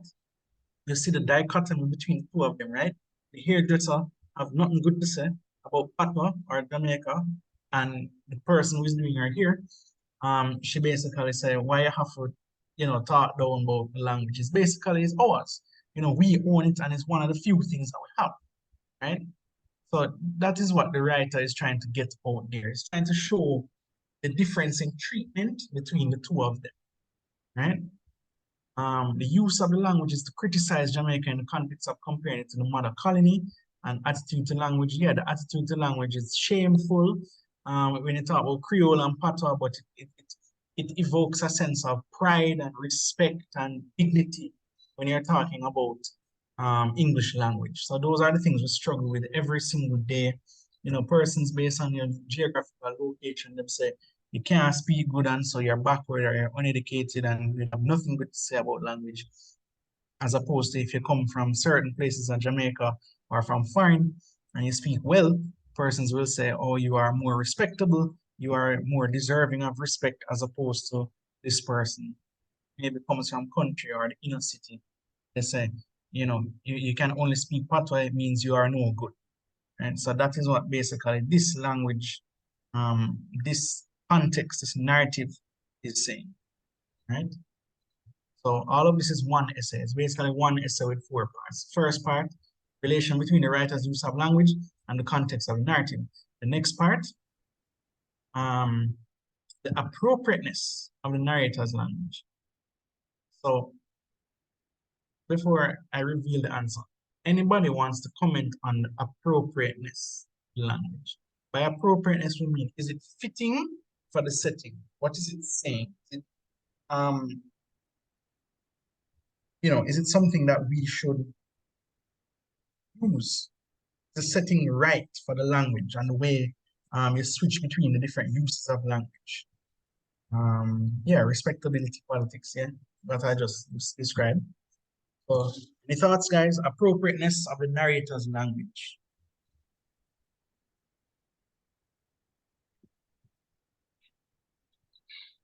Yeah. All right, no? One? Yes, because it shows Can you there. repeat your question? Yeah, so we're answering the second one. Appropriateness of the narrator's language. Anybody have any thoughts on that? Yeah. Appropriateness of the narrator's language. Some person say, those their values and thoughts, casual setting to the use of patois is appropriate. Yes. Any more? All right, let's read the answer and see what it's. The narrator uses 2 types of language, Creole and Standard English. Creole and Standard English are appropriate as it not only outlines 2 different views on what is cultures, but also feelings, suggests that both can be used as a form of communication towards any. Even Pinky abandoned her use of Standard English to express her joy, thus revealing the characteristics and pleasures of both languages, right? So it shows, remember we said that patois would have been used more to evoke sentiments and expressions, but English, you know, you calm down and you tone down and you're more serious because you want to get the point across. But the point is both of them are appropriate because they each reflect values of the speaker, the respective values of each speaker. And persons would have said that in their answers. All right, next one. Whether Pinky's language was motivated by linguistic and or non-linguistic factors, right? So Pinky is the person, the hairdresser who gets the visa for abroad. So is her language motivated by linguistic or non-linguistic? The answer for the most part is sure. It's just one thing that really could be said. And it's rarely ever linguistic. You know, she's not speaking English or Patois because she wants to conform to diction or grammar or vocabulary or whatever. It's non-linguistic, and the answer should show that. So the context is one which entails interaction of two persons, Miss Daisy and Pinky, seem to have a friendly relationship. Use of Creole is fitting by Miss Daisy and Pinky as they are able to evoke their emotions effectively. Yeah, it's a great answer, a really good answer. Right? So let me read the answer for C. So as I said, Pinky's language is basically motivated by non-linguistic factors. We're talking about your circumstances of birth, your location, your surroundings, your community, your level of education, your geography, all of those things are non-linguistic, right? You know, you're not speaking good English because you have good grammar or good pronunciation. It has nothing to do with that. Basically, it has everything to do with the communal factors, community at large. So it's basically motivated by non-linguistic factors, as evident from the beginning of the extract. Pinky does not look at the fact that standard English has good grammar. You know, that's not why she's using it, nor the way words are pronounced. She uses standard English because of the fact that she links it to being civilized. So therefore, the underlying reason is cultural and prosperous. All right? A person's language is motivated by non-linguistic factors when they use it in a way that has nothing to do with language, but because it's related to attitude, education, or geography, right? Let's read that again. That part is important. A person's language is motivated by non-linguistic factors when they use it in a way that has nothing to do with language, but because it's related to attitude, education, or geography. In such a case, the person simply chooses that language because it suits him or her situation, and it's evident with Pinky. In the end, Pinky only used Creole because she now sees it as a way of expressing her joy of getting a visa. Right? Any thoughts on that, guys? Anybody has anything to add or anything to refute? Or you have a different observation? Or you share the same observation? Or are we on the same? Right? You know, basically she's saying it's non-linguistic because it has everything to do with their attitude, their education, their geographical location, right? I use English because I want to sound good, I want to impress. It has nothing to do with me using English because it is something that is, I'm paying attention to spelling and diction and grammar. Those things are linguistic factors. Everything that has something to do with the language. In this case, that's not what happens, right? Social background, yes, that's also correct. I mean, you know, and it partially ties into geography and it influences your attitude, and education also has a big part to play with. So if you don't have the benefit of formal education, you might use patois more often. And that's what this person is saying. Pinky's language was motivated by her background. Those are the factors that matter, right? And then the last one, as I said, it repeats basically the last part of the previous question. Ways in which a video presentation of this interaction would help to highlight the fact that these are Caribbean speakers communicating in a Caribbean, right? This one is the easiest one out of all of them. So just let me hear some answers. Now, Pinky and Miss Daisy, where is their setting? They were in a beauty parlor, right? A salon, and she was doing her hair. So just have that as the setting and think about all of the other elements that you would add to bring it out.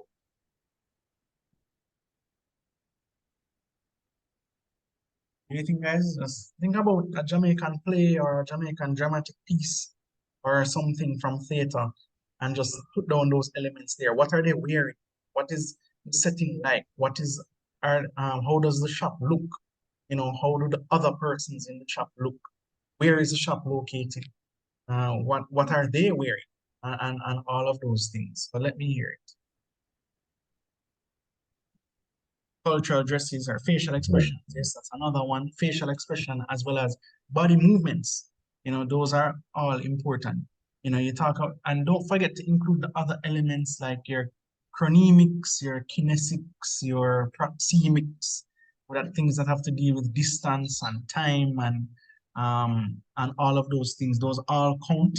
You get extra marks if you include that in something like this. Vocalics as well, you know, how is the intonation of her voice and all of that. So those things are very important. That is what they are expecting you to write in the last part of this question, ways in which a video presentation enhance it. So let's see what their answer said. It says the audience will get to see the non-verbal form of communication or the expressions used by both Pinky and Miss Daisy as they both use the languages. It would bring clarity as it would not only appeal to the ears but also to the sight. The costumes would be an appropriate means of suggesting the way each of these women treat the languages they use. And it's obvious that Pinky would not dress a certain way and use standard English. The props around them would give a particular setting which can tell us that the speakers are from the Caribbean. I mean, just think about a regular hair salon or a nail salon and the stuff, the things that are on the walls, the chairs, everything else. Sometimes they have some next to barber shops and they have different stuff. You can think about other things that they might be talking about. They probably talk about sports or they talk about other mix-up or whatever else. Her body movement, she's folding towels, moving around the salon, shows intimacy between the speaker and would also bring forth their reason for the ideas, tone, and attitudes, all of that. Everything that you have said is correct. Right? So, and remember, feel free to ask any questions related to the exam or to this module or to communication studies in general. This is the time for it to have about a little over an hour left. We're going to go through one more of this module question, and then we take a 5-minute break, and then we start back again at 2:50. All right, so we'll go through one more, and that should take us up to about 2. All right. I don't want to do that one. I want to do that one.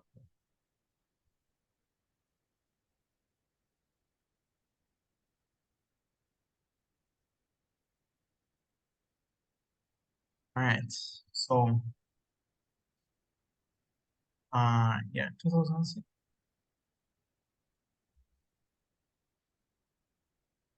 All right, so the following is a discussion between Andrea, university student, so bear these things in mind. Andrea is a university student and Natasha is a primary school student. Andrea tutors. Okay? We're going to read it and answer the question. Someone has asked me, could you explain a little on non-linguistic factors and linguistics? All right, so linguistic factors have everything to do with the language itself. So those things include like your grammar, your spelling, your diction, your vocabulary, your punctuation. Those are elements pertaining to the language, right? So I am influenced by linguistic factors if I want to conform to the language. If I'm given an essay to write or a presentation to make in school, then more than likely what's going to influence my use of language are linguistic factors, right? Because I want to pay attention to those things deliberately. My diction, spelling, grammar, vocabulary, all those things are important, as opposed to my non-linguistic factors. Those are things that have nothing to do with the language itself, right? Those are things that are influenced by social, cultural, political, geographic factors, like my education background, my community background, where I live, right? My attitude to language. But I think that patois is crude and English language is good. Those are non-linguistic factors. They have nothing to do with language itself, and they're not the reason why I use the language. I use the language because it relates to my educational background, my geographical location, my social background, and things sorry, like that. can you repeat that? What do you want me to repeat? The part where we were stating the non-linguistic factors. Non-linguistic have nothing to do with language. They have everything to do with your background, your social, cultural, political, economic circumstance, my education, my attitude to language, my geographical background, where I come from, the community I grew up in, other people's use of language. All of those things are non-linguistic. Right? It doesn't have anything to do with grammar and diction and spelling and vocabulary and all of that. Those are what you call linguistic factors. Spelling, grammar, diction, and all.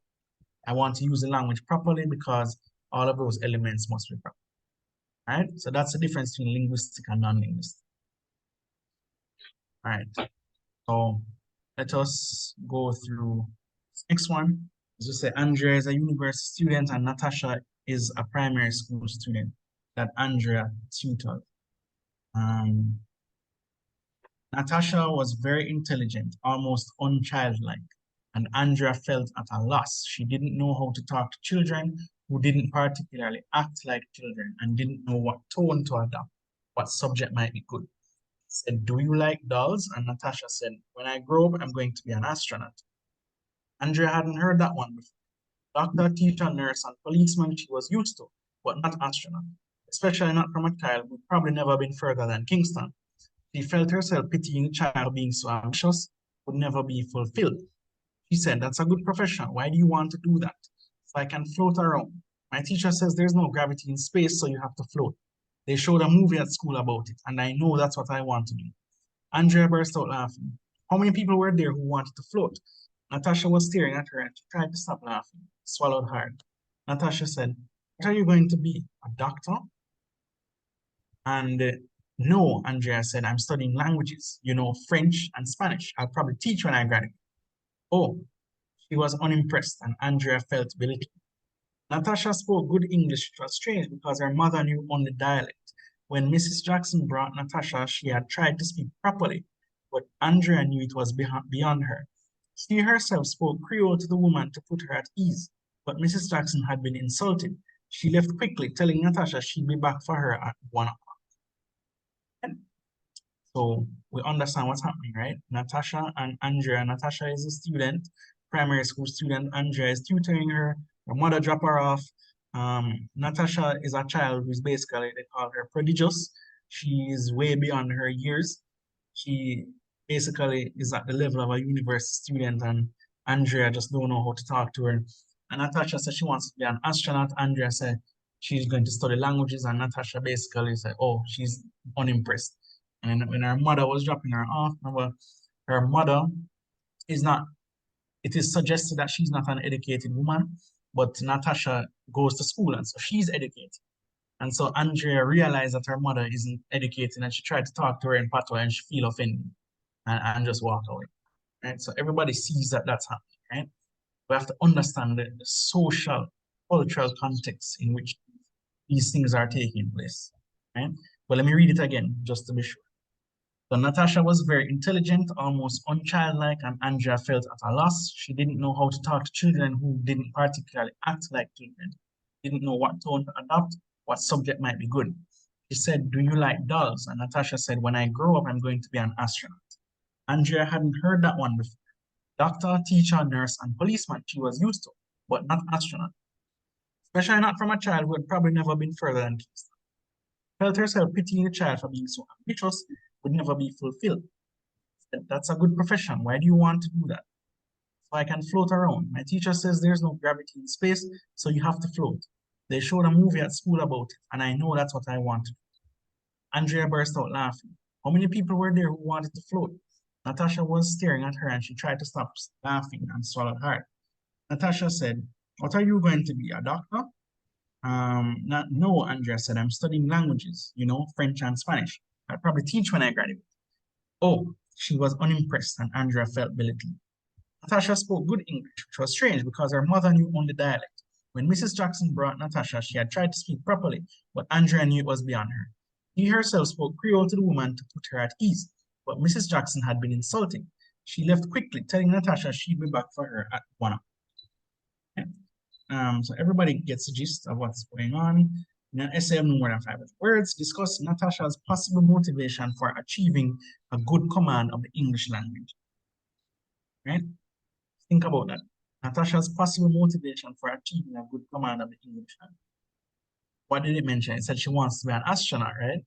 So it seems that she's going to school and she's studying to be in a profession where she might need the language. It also said, very importantly, that a child who had probably never been further from Kingston, so she's probably used to most persons speaking proper English language based on her surroundings, right? As well as the fact that her mother does not know much standard English. So Natasha, having gone to school, probably realizes that she needs to know turn out better than her mother, right? Anybody sees anything else or agrees with everything I'm saying? Basically it's asking why is it that Natasha is most likely to speak English language?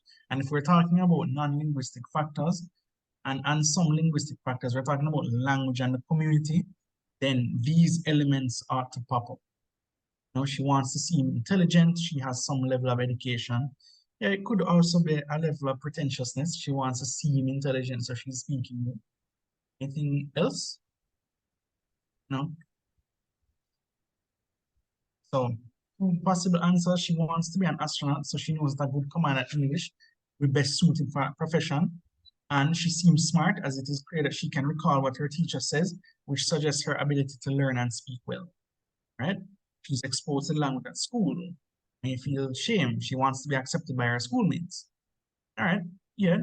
Given her background with her mom, that's also plausible. It's not mentioned here, but it's not beyond reasonable to suggest, right? B, any possible justification for Andrea's surprise that Natasha spoke English? Yes, Andrea is a university student studying languages, and she's surprised that this little girl, who's probably 10, 11, 12 years old, is speaking better than most adults who are in university with her. Why is that? That's what they're asking. Any possible justification? Andrea's surprise. You know, why would she be surprised? You know, she has to be in Jamaica to be an astronaut. So she's speaking standard English because she knows that's what she has to speak at the country she's studying at because of her background. Yeah, all of that, all of those are correct. They are non-linguistic factors that we just spoke about. So now we'll move on to B. What's the justification for Andrea's surprise? Natasha spoke English. Yeah, her mother can only speak dialect. She expects the child to speak like the mother. Yeah, and she also expects the child to speak, you know, at the level of a child, you know, not like a university professor. So the answers here say, Andrea is very surprised that Natasha spoke English so well because of Natasha's background, right? Natasha, as Andrea puts it, has never been further than Kingston, and furthermore, her mother spoke only dialect. Her level of education, Natasha was at the primary level, as opposed to Andrea, who was at the university level, yet she could have executed English even better than her. And she was simply a child. No child she knew had such an aspiration or even so knows how to speak so well, right? So her education level, her background, her age, those are the things that really accounted for why Andrea would have been surprised that Natasha could speak so well. Is there anything else that we missed? Or anybody disagrees with those answers? You know, she's labeling her because of her background, maybe gender stereotyping as well. Could be, could be. Andrea picked up on the play that Natasha's mom is putting on by trying to speak proper because she knows only dialect. Andrea assumed the child would speak dialect and she was surprised. Yeah, all of that is correct. You know, and the fact that she's just a child, you know, she shouldn't be talking like a university lecturer, as well as the fact that she's just in primary school, you know, not even high school, and she's already speaking so well. But that definitely comes as a shock. Right? C, part C says, what Mrs. Jackson's behavior reveals about her attitude to the use of Creole. So Mrs. Jackson is the mother, remember? And the mother should just walk away after Andrea tried to talk to her in patois because she thinks she's insulting her.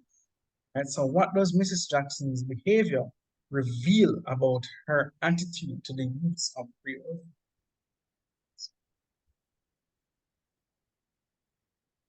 This the other question comes now. There's some things that you need to know. Sure. That's right. Yeah, repeat that.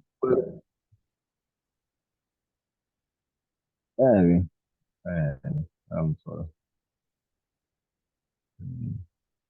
He belittles Creole and sees it as something lower class people. Education speaks, she sees Creole as a language of education.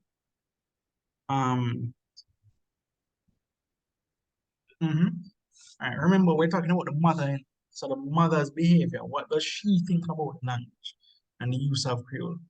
Answer says she thinks it's very degrading as she was insulted when Andrea spoke to her in Creole. Trying to speak properly suggests that she links English to being cultured and Creole as uncivilized, and her embarrassment is revealed in her leaving as quickly as possible.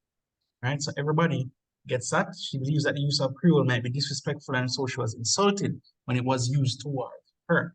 You know, she found it patronizing, and that Andrea tried to stoop to her level. She felt ashamed, basically, that one, sometimes it's also internal. She felt ashamed that, she only knows Creole, and Andrea is trying to speak to her in her language, but, she's kind of belittling her and degrading her, like said, "Oh, why you not think I know English or something? Why you talk to me in Creole?" And a lot of people, you find that is very prevalent on political platforms, especially like the politician who tries to speak patois and comes off as inauthentic and whatever, as opposed to just speaking to the people, right, in regular language to say that this is, you know, trying to level with you, right? But we're not trying to belittle you, right? So she thinks it was degrading and she was insulted when Andrea spoke to her in Creole. Trying to speak properly suggests that she links English to be cultured and Creole as uncivilized, and her embarrassment is revealed in her leaving as quickly as possible. Yeah, sounds stiff, sounds inauthentic, when you're on a political platform. Is there a part D? This question? All right, D. Yeah. How could communication be enhanced through a video presentation of this scene? That's always the last question in this one. Any thoughts, guys? Remember the scene? She's basically tutoring her mother come and drop her off and just walk away. So like her face probably fix up a certain way. Think about the expressions on her face, feeling of embarrassment, and then Andrea just looks shocked and stiff and out of it. All of those are important. Anything else? The interactions between Andrea and Natasha. Natasha is, a know-it-all, smarty pants, bright, know everything. All of that can come out. Anything? Andrea was trying to belittle her by speaking Creole. Andrea laughing, sound effects. Yeah, all of that comes across. The part where Andrea tell her what she wants to do when she graduated university, and Natasha just said, "Oh, she was unimpressed. It's not being a teacher is not a big deal compared to being an astronaut," kind of thing. Right? So the non-verbal forms of communication. So just because this repeats all the time and the questions, the answers are very similar, don't neglect it. So it's worth a lot if you sit down and think about all the elements that could be put into a video presentation or a dramatic presentation. So the non-verbal forms of communication would be revealed more, that would give meaning behind the words. The audience would get to see how Natasha reveals her unimpressed attitude to Andrea's future occupation, like we said when she said, "Oh," or how Andrea would look at Natasha curiously as she speaks, and more importantly, the audience would see how embarrassed Mrs. Jackson would have been given that she did not say so. And now the costume would have greatly interested the audience the characteristics of the characters. For example, we would see how Natasha dresses and link to her idea of proper speaking. Remember, we said that Natasha basically never leave Kingston. She probably don't know about country. She probably dressed very fancy and like she trying to on airs and that kind of thing. We'll see how the characters react to changes. For example, Mrs. Jackson, we can only assume that at first she was happy when she was trying to speak English after she becomes sad. Right? So yeah, so the mother was trying to speak English, and then basically Andrea realized that she can't speak English good, so she basically talking patois after that. And she feel bad because she said, "Look how me did I try, and you come insult me and diss me like that." We will see how the characters react to changes. The props behind them would suggest the perfect setting, one which was not mentioned in the scene, but you can create your own setting. I mean, where did they have their thing? Was it an uptown veranda, or them go to school, or the setting also matters where they're doing the tutoring and whatnot. Is there anything else? Vocalics as a proper demonstration, the tone towards each other, yeah, that matters very much in this particular um, extract. All right, so with that, guys, we're going to take another break for 5 minutes. We'll come back at 2:15, and then we're going to start the last section. And the last 45 minutes is just going to go through maybe two questions in the last section. Right? So, Excuse me, sir. What module are you doing? so we just finished module 2, and we're going to start module 3. the last one, which is speaking and writing.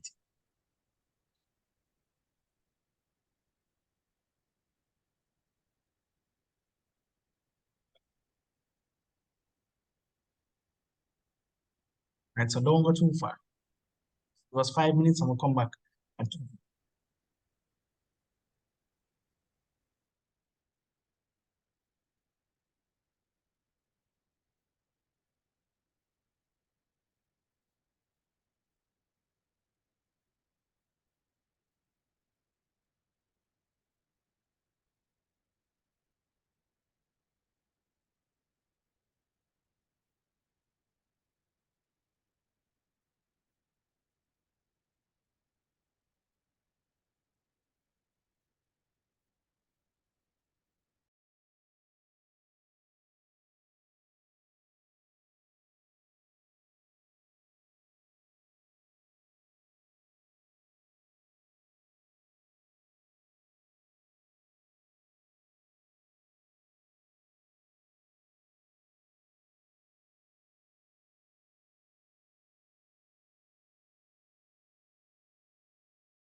All right, welcome back, guys.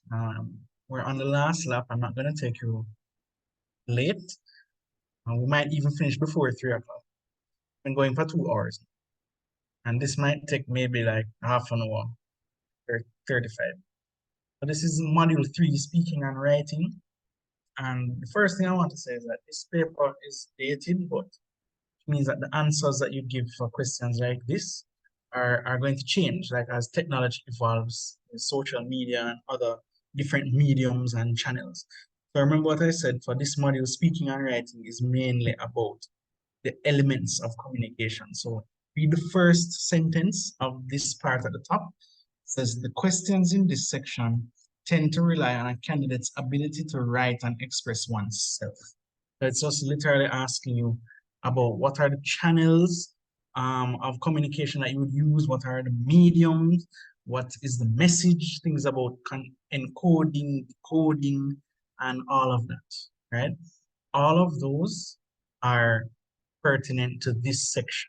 And the thing about this section is that it's the shortest. It's worth the same as all the others, but you have more degree of flexibility and variability in your answers and more freedom. So you will not be penalized excessively for not knowing certain things because you are the one creating the communication here, right? You're supposed to suggest things like channel, medium, message, audience, feedback.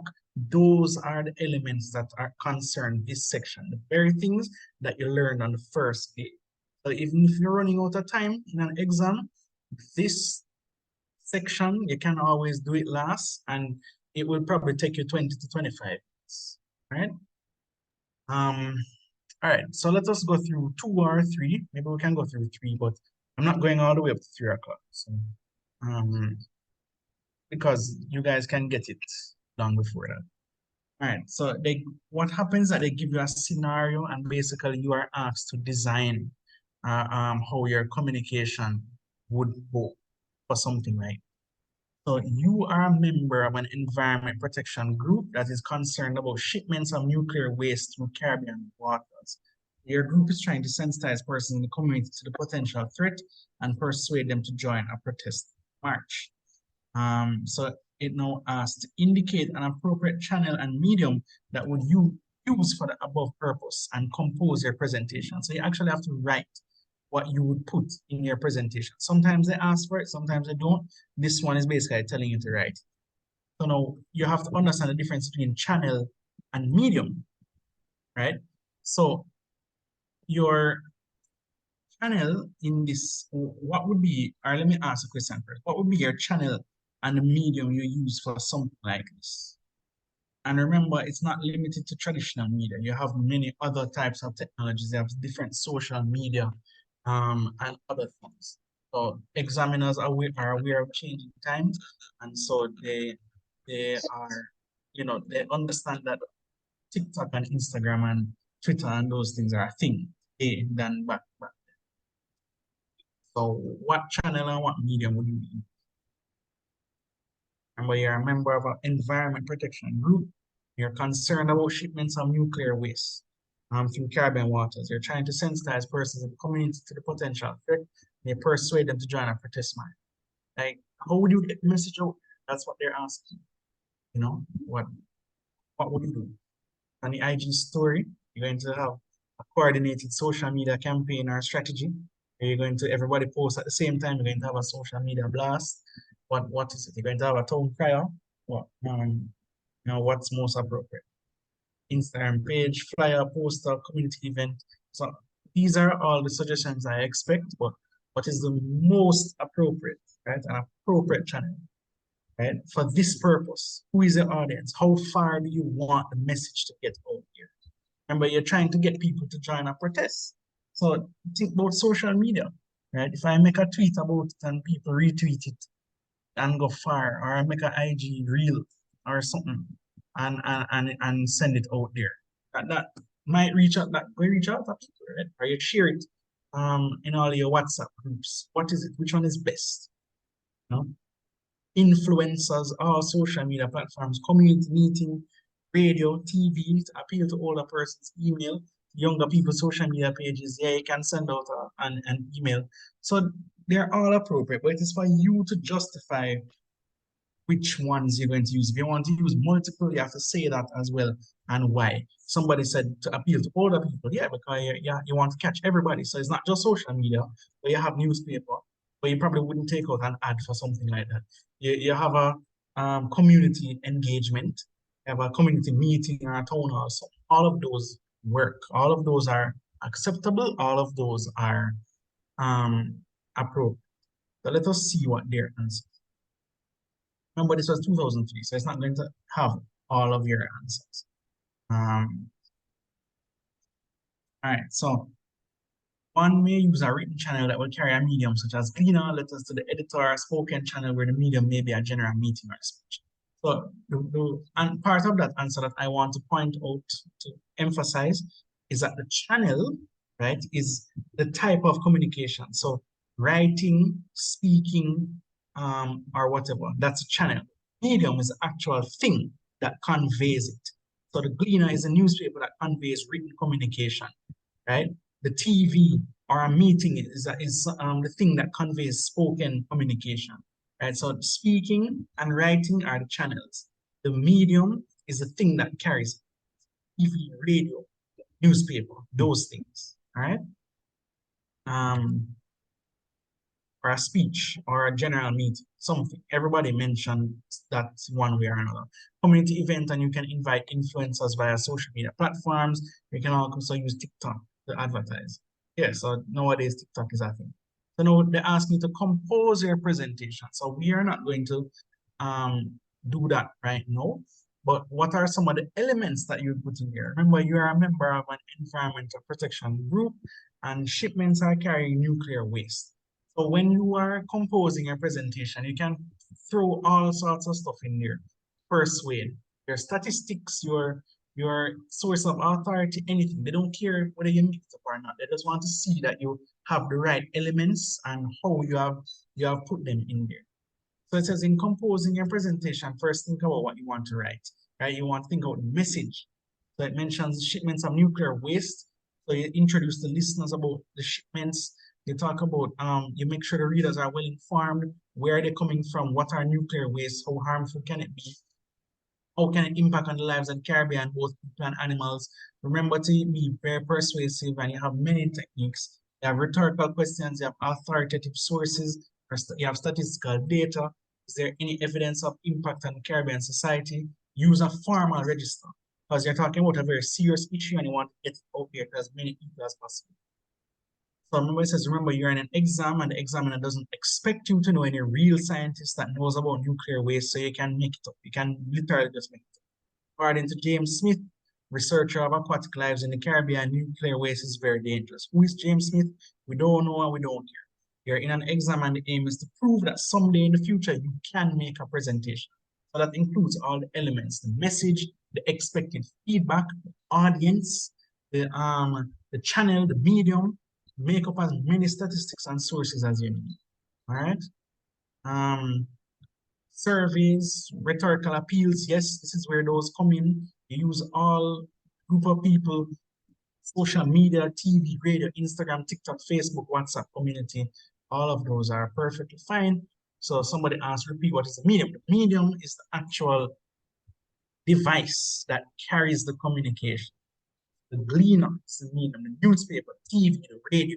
But the channel is a type of communication. So channel is writing or speaking, right? So Gleaner, newspapers carry written communication as opposed to radio carries spoken communication. So radio is the medium, the newspaper is the medium, the channel is whatever is written or speaking, the type of communication. Somebody asked, could you explain rhetorical appeals? Rhetorical is just, a rhetorical question. So you're just saying, don't you think that nuclear waste is bad? Of course, people think it's a rhetorical question, right? So those are the things you want to get to persuade people, right? Rhetorical appeals. So it offers a couple guidelines to write your guidelines to write your presentation. So now it says, write a paragraph explaining the appropriateness of your company. So remember, they always ask you in this part to comment on appropriate. Like, and it goes back to module 2. You're talking about your tone, your register, and the content of what you are saying. And is it appropriate? Which audience is listening to it? Those are the questions that you ask. So the composition is very important as it brings to the listeners and the readers the harms of nuclear waste, Caribbean society. It is very persuasive and informative and uses a conversational tone. Tone is also very pleasant and the register very formal, thus making it appeal to everybody. The readers are therefore made to understand the main point of my composition and the overall purpose of my composition. Not only that, they will also act towards it and do something about it. So that's what they mean by appropriateness. You're supposed to comment on the tone, the register, the content, the audience. All of those things are important. It says not everyone's composition will be related to the answer above. Remember, what you write is up to you, and the way you organize it and present it would suggest how appropriate it is. And so you would not write something that is inappropriate, right? So you would want to make sure that what you write is appropriate, and you basically telling the examiner why you think it's appropriate, right? Our logos, pathos, and ethos. Right. So to explain those things, logos, pathos, and ethos are forms of rhetorical appeals, just like rhetorical questions. They're all linked. So logos relates to logic. Ethos relates to ethics and those things. Pathos, more emotional. You know most of those from what you were taught earlier. So it's not that you're trying to design your thing to bring out any one of those. They just automatically come out in your writing, right? Yeah, I don't set out to write something to show that it's logos or pathos or ethos. It just automatically shows. So like something that's more formal, right? Where the register is very formal and conversational and stuff like that, might be more logos because it's trying to appeal to logic. Others might be more emotional, and so it's more appealing to pathos or ethos, right? So those, based on your tone and how you write it, those things will come out automatically, right? And let me move on to another paper. We can just fit in 3, we'll still finish. So now the next scenario that they are given, which is more localized, your community market has just been renovated and vendors and authorities are quite pleased with the results.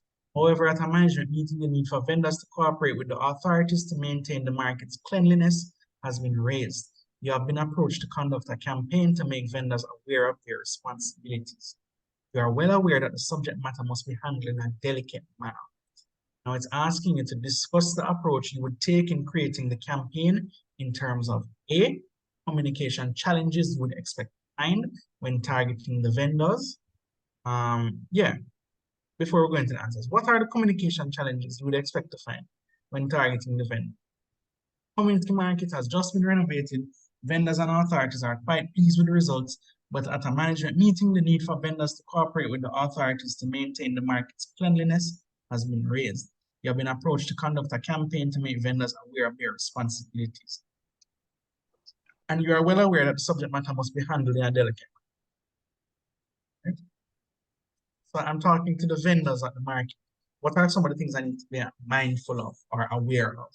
That's what they're asking you here. So you might need to be aware of, like their level of education, and their background, the same things, use of complex words. Yeah. Remember, we spoke about this for the most part, that these non-linguistic features are very, very important. Anything else?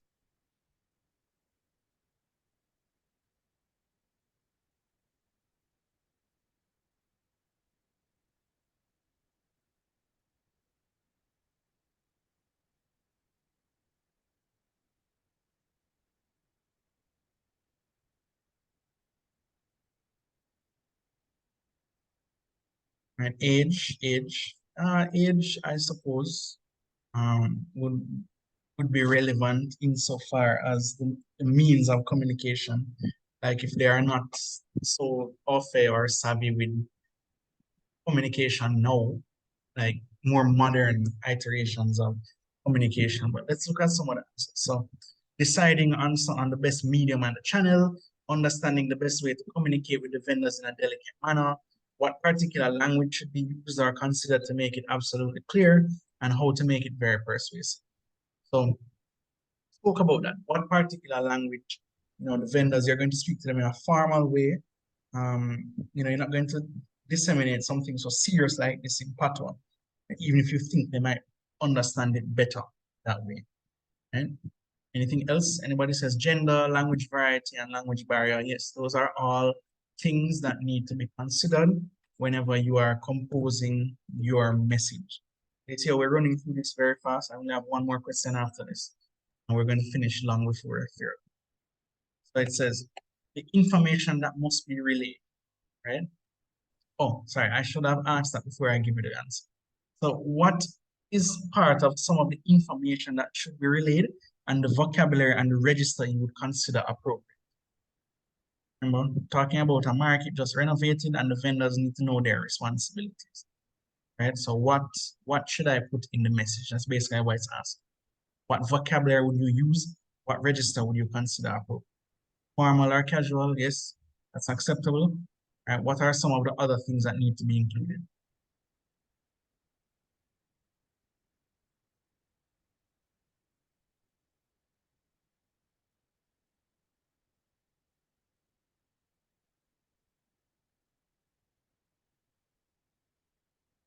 Well, simple vocabulary, yeah, you want to be clear and concise as possible.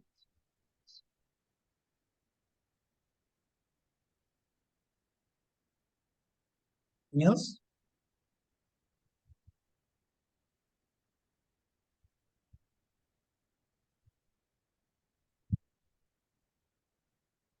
Size or font, let them know the ways in which they keep the market clean. Yes, that is acceptable. Size or font. If you're creating signs, then yes, to post in the market, that would be acceptable. So that's perfectly fine. Anything else? Mixture of formal and casual register so they understand. All right.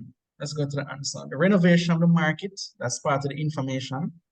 So the importance of the renovation, the cost, and therefore the need for it to maintain the responsibilities of vendors, a brief idea of the consequences of them ignoring warnings and their responsibilities.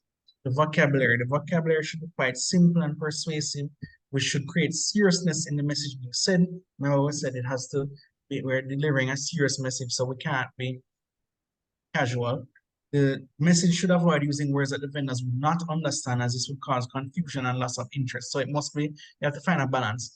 You cannot be too casual, and where it is on the level of a friendly manner, and you cannot be too formal and use a bag of words that people are not going to understand. So that's where you find the balance there. All right. Vocabulary. Yeah, we discussed vocabulary already. But the importance of the renovation, the cost, the responsibilities, which is the whole point of the exercise, and a brief idea of the consequences. Like if you don't follow it or adhere to it, then what will happen? Those things must be communicated properly. And now the register should be very formal, which means it should appeal to everyone since they are strangers. It's not your friend. So it mustn't be friendly, right? And now the last part of the question asks, any other organizational strategies as well as visual approaches that you would employ in your campaign?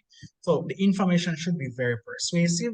Posters will be placed around the market, reminding them of their responsibilities, like keep here clean. They're monitoring of the facilities, regular meetings will be organized, and there will be building of dumps around the market, right? Anything else? Organizational strategies as well as visual approaches that you would employ in your campaign. Somebody said size of font, like that's very important when you're creating the signs and the posters to put around the campaign, around the market. Give them rewards, they keep up, or have a group where they discuss. Yeah, you can have constant communication afterwards. All of that is important. Anything else? the one that we're dealing with. Organizational strategies and visual approaches that you would employ in your camp.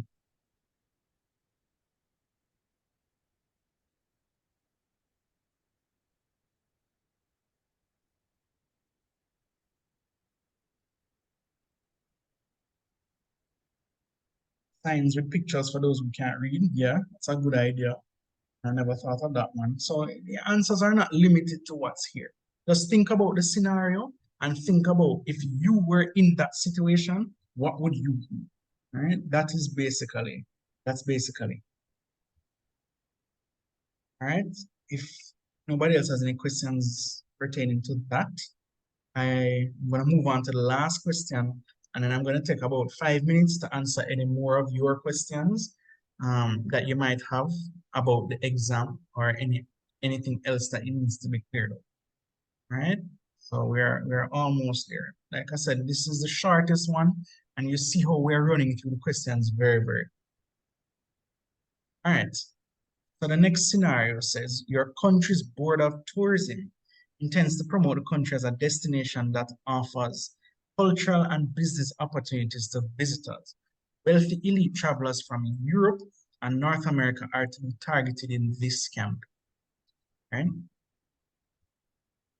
So it now asks you to identify the medium you think would effectively promote this campaign. Remember your audience. Your audience are wealthy elite travelers from Europe and North America are to be targeted in this campaign. Just think about the tourism ads. You know, they have a lot of ads that they place on American news channels showing sandals and wherever else.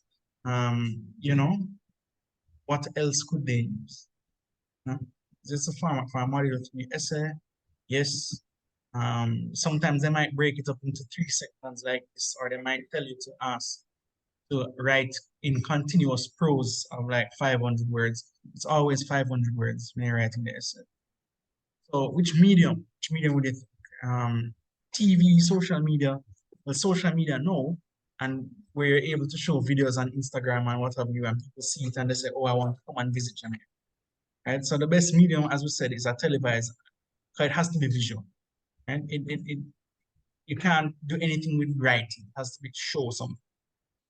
So now write the presentation at the Board of Tourism used to promote your country. Like I said, it's basically the same of what we have gone through. In composing your presentation, think about the tone and the audience. No, it's not telling you that you have to use a fake Rasta voice and twang and just to get the attention of your white tourists. You shouldn't do anything like that. It should still be authentic. You're going to use any sorts of voice or vocals. The audience and the register is appropriate. Tone must be pleasant. The register very formal. Think about the special features of your country. You can get some nice drone shots of the beaches and the other waterfalls and what have you. What would make it appealing to tourists? The beaches, attitude of the people, the blends of unique cultures. You show everything along the north coast and what have you. Your message should be very persuasive. There should be some persuasive illustrations, rhetorical questions. You know, like do you want to be here? Of course you want to be here. Use loaded and emotive words, things that evoke emotion, imagery. A lot of this we covered in the first module. All you're doing is just putting this on paper now for this answer. Let me see if anybody has anything else. Television ads, IG pages, advertisements can be displayed at the airport, or pamphlets handed out at the airport as well. That's a good idea as well, you know, in terms of purposes of marketing. I know it's asking you to point out the strategies you would employ to enhance the presentation, explain why you would consider those appropriate. What are some of the strategies? You know, it doesn't give an answer here, but we can figure out what some answers might be. You know, what would enhance a presentation like this? You know, some drone shots, you have some people talking in the video, you have some other, you know, other elements that are being shown that are unique to this kind of product. A lot of pathos and ethos reasoning. Yeah, it's supposed to appeal to everything except logic. It's supposed to be persuasive. It's supposed to draw you in. Tourism is an act of marketing, basically. Okay? No answer there, but we can give our own answer. We're family at the beach, so that it's inclusive. Yes, another thing you can show is communities of people. It doesn't have to be limited to all inclusive and what have you. You can show the craftsmen and craftswomen, you can show the town centers, you can show all the ecotourism and the natural tourism, history tourism, heritage tourism, things like that. It doesn't have to be limited to just sand, sea, and sun that people are accustomed to that tourist, right? But we are basically finished. So I can take 5 minutes to answer any other questions, and then we'll finish at about 2:45. But I want to thank everybody for your time, your patience this afternoon. And I also want to wish you the best in your exams next week. I hope this session was very helpful. And like I said, it will be made available to you, the recording as well as the text and the document. They will all be made available. So nothing to worry about. Just continue to review as best as you can. Someone asked, should the module 3 questions be written in an essay? If they split it into different questions, then you should answer each question, right? If they tell you to write an essay of 500 words, then you should write an essay of 500 words, including everything, all right? So it depends on what they give. Someone asks, are you always going to write an essay to the audience or just write how you would present it for module 2? You have to, so module 3, if they ask you to write actual presentation that you are delivering, then it should be written in a way to address your audience. So you're speaking directly to the people that you are writing in your audience. So if you are writing to teenagers, it has to be addressed to them. Like say, hey, everybody, and what have you. It must be directly to them. Which module do students normally lose a lot of marks in? So from my experience, persons usually lose a lot of marks in second one, the one that deals with language and community, because they underestimate some of the things that they need to know for language, like the non-linguistic factors thing, the thing about basilect and mesolect and acrolect, the things about proxemics and vocalics and chronemics and all of those. So people usually lose a lot of marks there. And they have to put a little more focus on modules. Someone says, I have a hard time looking at a question and establishing what should be covered. Do you have any tips on the structure of the introduction for the module 2 essay? So if module 2 asks to write an essay, because usually they would split it up into 4 parts anyway, but the introduction from module 2 essay, which is language and community, you have to set the context. So you say, this passage deals with XYZ, and you talk about the social and cultural context. We spoke about a few related to England and the relationship between England and Jamaica. And then we said, so the author speaks about this. He is using patois because of these factors and what have you. So that is how you would start a module 2 essay. You're talking about, they're setting the tone for the social and cultural context. All right. And that's how you would start that. Someone says, thank you, sir. I really appreciate it. You're welcome. Got a link from my teacher. Thank you for your time to help us study and explain for those who didn't fully understand. Yeah, so thanks for that. I really appreciate it. Like I said, I hope it was very helpful to you. Someone asked, in dialectal variation, does the mesolect, basilect, and acrolect all fall under Creole? Well, that depends. Your basilect is the closest one to Creole or patois. Your mesolect is in the middle and your acrolect is at the top, which is closer to English language. So like in the Jamaican dialectal variation, most people in Kingston might speak acrolect. Most persons like St. Elizabeth might speak basilect. Persons that they can't really understand patois from country. And everybody else is in the middle and speak mesolect. It depends on your background, your geographical background. Yeah, so there are no more questions. I guess we can wrap up. Like I said, this will be shared with you, so you don't really have to worry about anything. You can continue to review over the next week. And yeah, so all the best, guys, and take care. All right, so thanks for the time. Thanks, guys, and you're all very welcome, and do exceptional.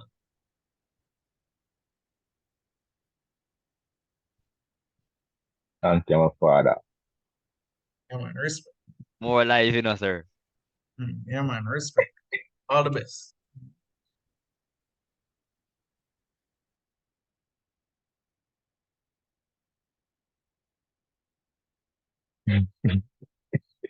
Respect.